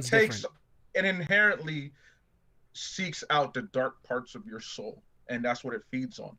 So Dane, and this is why it's so fitting that it's Kit Harington. You know, his role as Jon Snow, it's just like, yo, you just basically continuing the same character, just in a new universe. Literally. Like, oh my goodness, there's more to you. There's a battle within you need to figure out. It's perfect. So yeah, we about to see some. It works well then. Yeah, I see it working out exactly like what A was talking about. Like in the MCU, it's going to be that all of the previous wielders weren't pure of heart, and the sword drove them to kill like loved ones and just random people. But when Dane Whitman holds the sword, when he uses it, because he is pure of heart and his motives are pure, this is what will actually unlock like all of the actual powers of the sword, turning him into the true Black Knight. And it's gonna be very, very interesting, man. Like it's gonna be lit. Same. Yeah, man. So let's get into just final thoughts on Eternals. I feel like we covered pretty much everything in this film, but I want to give you guys the opportunity to talk about like any final thoughts, any final things that you want to talk about from the film. Ava, if you don't mind going first, I'd like to start with you. I've really enjoyed the film. I think that most people who have such heavy critiques about it, you gotta I need you to explain why and in detail, please, because I just don't get it. If you're expecting like, oh yeah, we expect an Avengers movie, this is not what this is. Don't include any outside thoughts like, oh well, Phastos should have done something for the Black community. Don't, please stop. Or like, but where were the Avengers? Everything doesn't need to be about the Avengers. There's so much more going on. If everything was about the Avengers, then it wouldn't be fun. It wouldn't be enjoyable. Because you can say that about every little thing. How come the Avengers wasn't there? How come this and it just doesn't make sense? And first of all, the Avengers, while they do have storylines with the Eternals and Celestials, it is way too soon to have them link up with Eternals, knowing damn well that they would get their asses rocked first and foremost. Like the Avengers of this MCU are fucking broken up and non-existent. So what would they do against stopping Tiamat? Please tell me. Tell me if that is your problem. Oh well, what was Doctor Strange? Doctor Strange isn't. Don't let what if fool you. Doctor Strange is not at that power level yet where he could take on the Celestial one-on-one, even though just a newborn Facts. Celestial. Relax. If he was Strange Supreme, that's different, but yeah, that's different. And then at that point, we don't need the Avengers no more because the Right. Strange Supreme is gonna fuck them up anyway. Like it's just a team of one. But I truly enjoyed the movie. I loved the diversity amongst the cast. I just loved the homages to different cultures that they showed us and the representation as a whole. It was a fun film. It serves well as a standalone. The fact that we're going to get more from it, great. The fact that they used it to basically as a jumping off point for Blade, fucking phenomenal. And the Black Knight is fucking phenomenal. Uh, 4.5 out of 5 for me, 4 out of 5, right there for me. That's what I value this film at. yeah, man, I love this film. One thing I will say is that this film kind of proves that Thanos was right in snapping away half the life in the galaxy, because Thanos doing that stopped the emergence on thousands and thousands of planets. So it's very, very interesting to think about that as well. But I loved about the film. I love the film overall. I love how Chloe Zhao and the writers were able to fill in so many different parts of history using the Eternals as influence for so many different things in history. I also loved that, again, although these characters were cosmic, immortal beings, they still felt grounded. I could connect to so many of them. Gilgamesh sacrificing his immortality to watch over a friend and a loved one, right? Phastos losing faith in humanity, but coming back around to marrying a human and then like having a child and just wanting to have a family. Again, Sersi's just like pure love for humanity. So it's just like I love how all of these characters were fleshed out, and there are 10 of them. You know what I mean? Like my complaints that I have nothing to do with their character development. It's just small little nitpicks with their powers that I wish I got to see just a little bit more. But yeah, overall, love this movie. Like Rob was saying, one of my only other complaints was that I didn't really feel the stakes, right? Like in every movie, you know the good guys are going to win, but good writing builds up the suspense big enough to where your brain tricks you into thinking that you could lose it all. Unfortunately, Eternals doesn't do that for me. Even when Tiamat was literally coming out of the ground, I still didn't feel the stakes because I knew that they were just going to use the Unimind to just fix everything. And you know what? I don't know. I would have to think about what I would do differently, to be fair. But to be honest, I didn't feel any of the overall stakes of the film, which at first made me put the film at a 3.5. But in thinking about the movie a lot more, talking to you guys about the film, Eternals is now a 4 out of 5 from me personally. Steve, I'll kick it to you. I think the same. It's a 4 out of 5. As far as like the stakes and everything like that, it's one of them things where like the Celestials and things like that, we're first being introduced to them. This is an intro movie of these characters and things like that.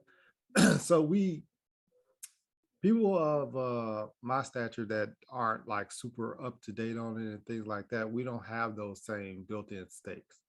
So if they per se like brought in a character of like Thanos, even though they would work Thanos in a heartbeat, you know what I'm saying? Like we know that Eternals would have done that, but to the average viewer, they would have been like, "Oh snap! How are they going to beat Thanos?" You know what I'm saying? Stuff like that. That would have raised the stakes to the average viewer rather than the comic book artist, the comic book purist or whatever. The average viewer, in my opinion, would have just been like, "Oh snap! How?" Because we don't know the stakes of, we don't know how powerful Celestials and Deviants are. So we kind of are just like, "Oh, okay, well, whatever. They'll figure it out." And that kind of hurt my stakes, in my opinion, just because I don't know much about the story. And just even if you just threw Doramu or somebody in there that was like super powerful just to like scare us a little bit. You know what I'm saying? Like that would have raised my stakes up. Overall, I love the diversity. I love the representation that we got from all these different characters. I thought the acting was A1, that we didn't have to, you know what I'm saying, focus on like this character is bigger than this character and things like that. Um, I overall give it a 4 out of 5 as well, just because of the fact that it kept you entertained throughout the fight. I thought the fight sequences was really good. I enjoyed the action sequences. I enjoyed the little comedy that we did get. You know what I'm saying? The comedic value. It wasn't over the top. It wasn't anything crazy. It was just enough humor in there just to keep you attached as well. I also enjoyed the fact that this is the intro story. Like a lot of people don't understand that this is like our introduction to the Eternals. This was the origin. Yeah, this is an origin story. This is our origin story for the Eternals, and I thought it was done better than a lot of origin stories in the MCU, and it expanded on the MCU. We got to see a lot. It just showed us how big the world was. Now we're starting to see, we saw the Celestial, we saw this zoom out the scaling of how big and how monumental this world building is. So that alone should get you another, higher on the rating, just because of the scaling of how big this universe turned out to be and what we got to see as well. So you've already seen Loki. You saw that it was the universe is broken up, the timeline and everything. So that's showing that the universe is expanding, and I think this expanded on top of that. So that should be definitely something that you add into your rating when you're rating this movie. There's so many different. Sorry, I didn't mean to cut you off, Steve. But there's so many different things. Like the beginning of this movie essentially reads like Genesis of the Bible. Like this is the beginning of everything that is and will be, right? And then there's so many things like the turning point when the Eternals show up, their ship being like a representation of like the monolith in 2001: A Space Odyssey, right? Like just this piece of futuristic tech coming to this primitive like group of people, and them like learning from it and evolving from this point. Sersi changing the knife into I forgot this Babylonian blade that's actually like a huge piece of history that's sitting in a museum because of its significance. So it's like there's so many different ways that the Eternals movie, like you said, Steve, expands the universe in so many different ways, in time, in space. All of the things that we know on Earth to be our history came from them in some way. So it's brilliant, absolutely brilliant. I was gonna ask you guys, like, with this film being past and then like the later half being in the present, would you watch this before Captain Marvel, or is it because of what happened after Thanos? You have to watch this after Endgame and everything. You have to watch it after. It just wouldn't make sense. Half the stuff wouldn't make sense. He was like, "Oh, well, why did you interfere?" It's like, "What? Eternals? What?" You know. I mean, now that you're seeing it again, you know why. But it probably just chronologically, this takes place at the same time as Falcon and Winter Soldier. So it's like, if you watch it chronologically, I think this is the best spot for you because of all the references, you know, like them talking about Captain Rogers and Iron Man being gone and like what's going to happen next and all of that different stuff.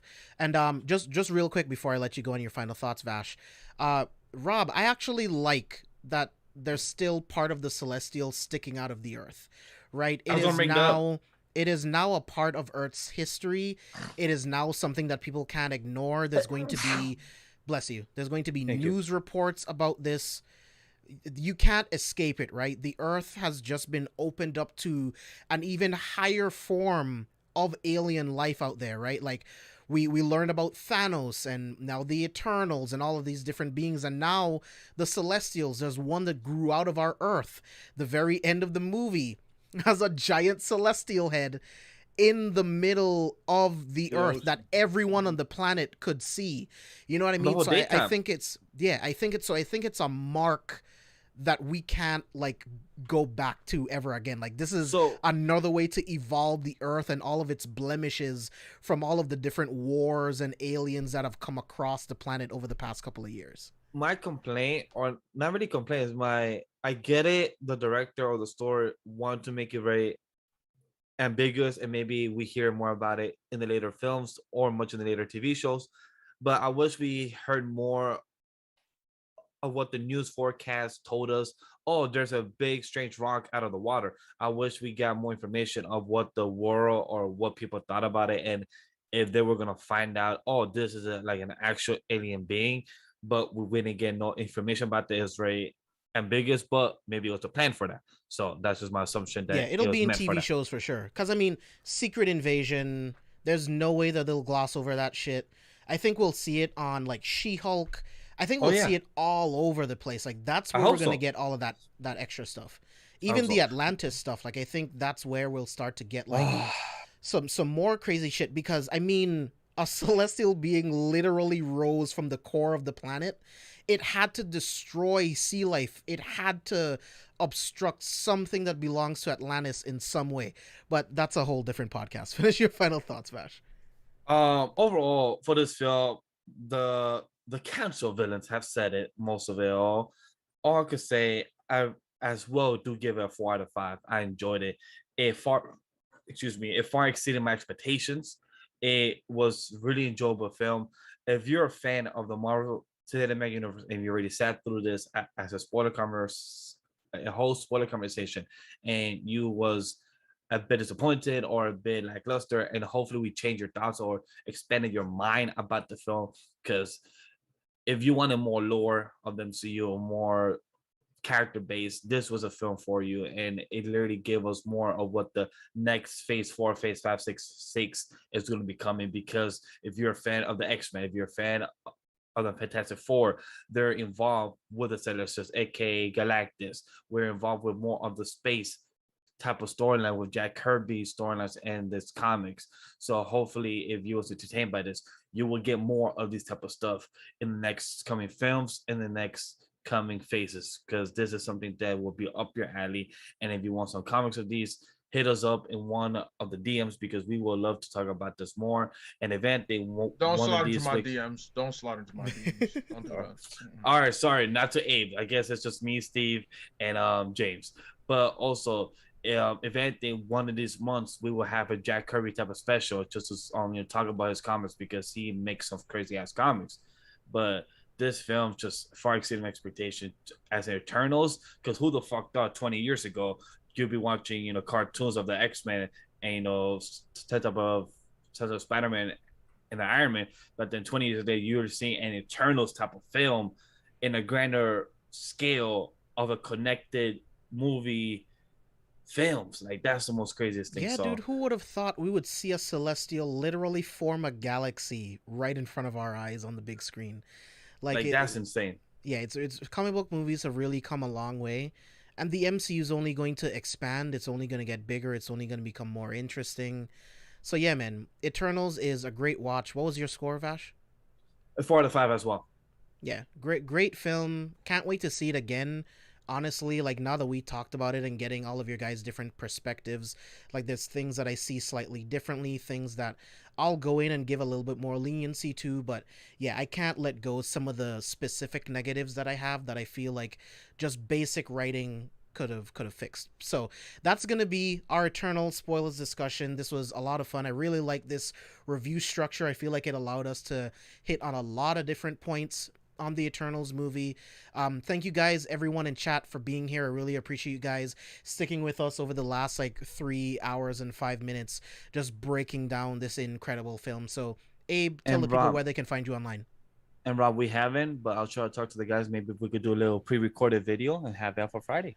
Yeah, Rob, we might do something like that because there won't be villains on next Friday because I'll be in New York for Anime NYC and we're gonna be doing some other stuff. So we'll see how it plays out. We might do something pre-recorded if everyone has time, because I would love to talk about Disney Plus Day, but I wanted this episode to be solely focused on Eternals. I didn't want to miss anything. There was too much rich goodness in this movie to add in a bunch of other stuff. So yeah, I would love to do that, but if not, hit us up on Twitter.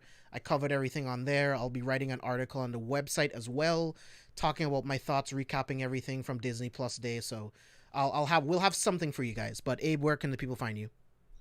You guys can find me at the OCNA podcast on all streaming platforms. Follow me on Twitter at Prince_A_Lawal. Follow the podcast account on Twitter at OSA_A podcast, all things sports, culture, whatnot. New episode just dropped today. Have another new episode dropping on Sunday. Looking forward to that. And then kind of going into somewhat of a hibernation hiatus. Records for OSA will start to decrease a little bit until January, in a sense of we'll probably move to one episode a week again. But we do have a special opportunity for all my gamblers out there. We do have a special announcement in the works coming around probably the next 1 or 2 weeks.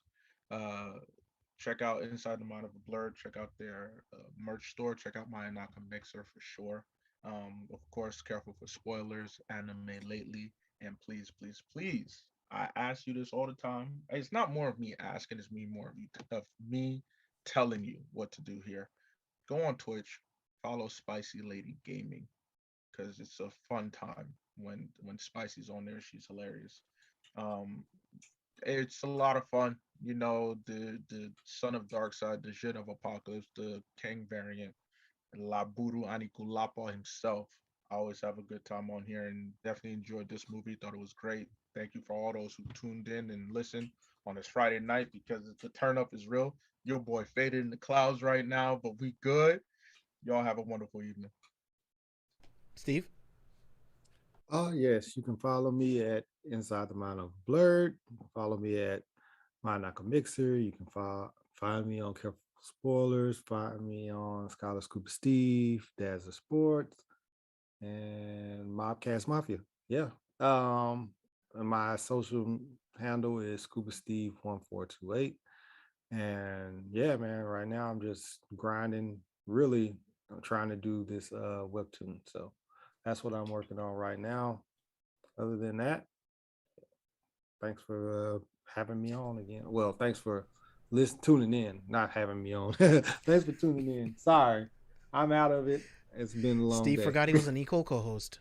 So like you were co-host with us. Like, know what you mean? I'm out of it. Vash?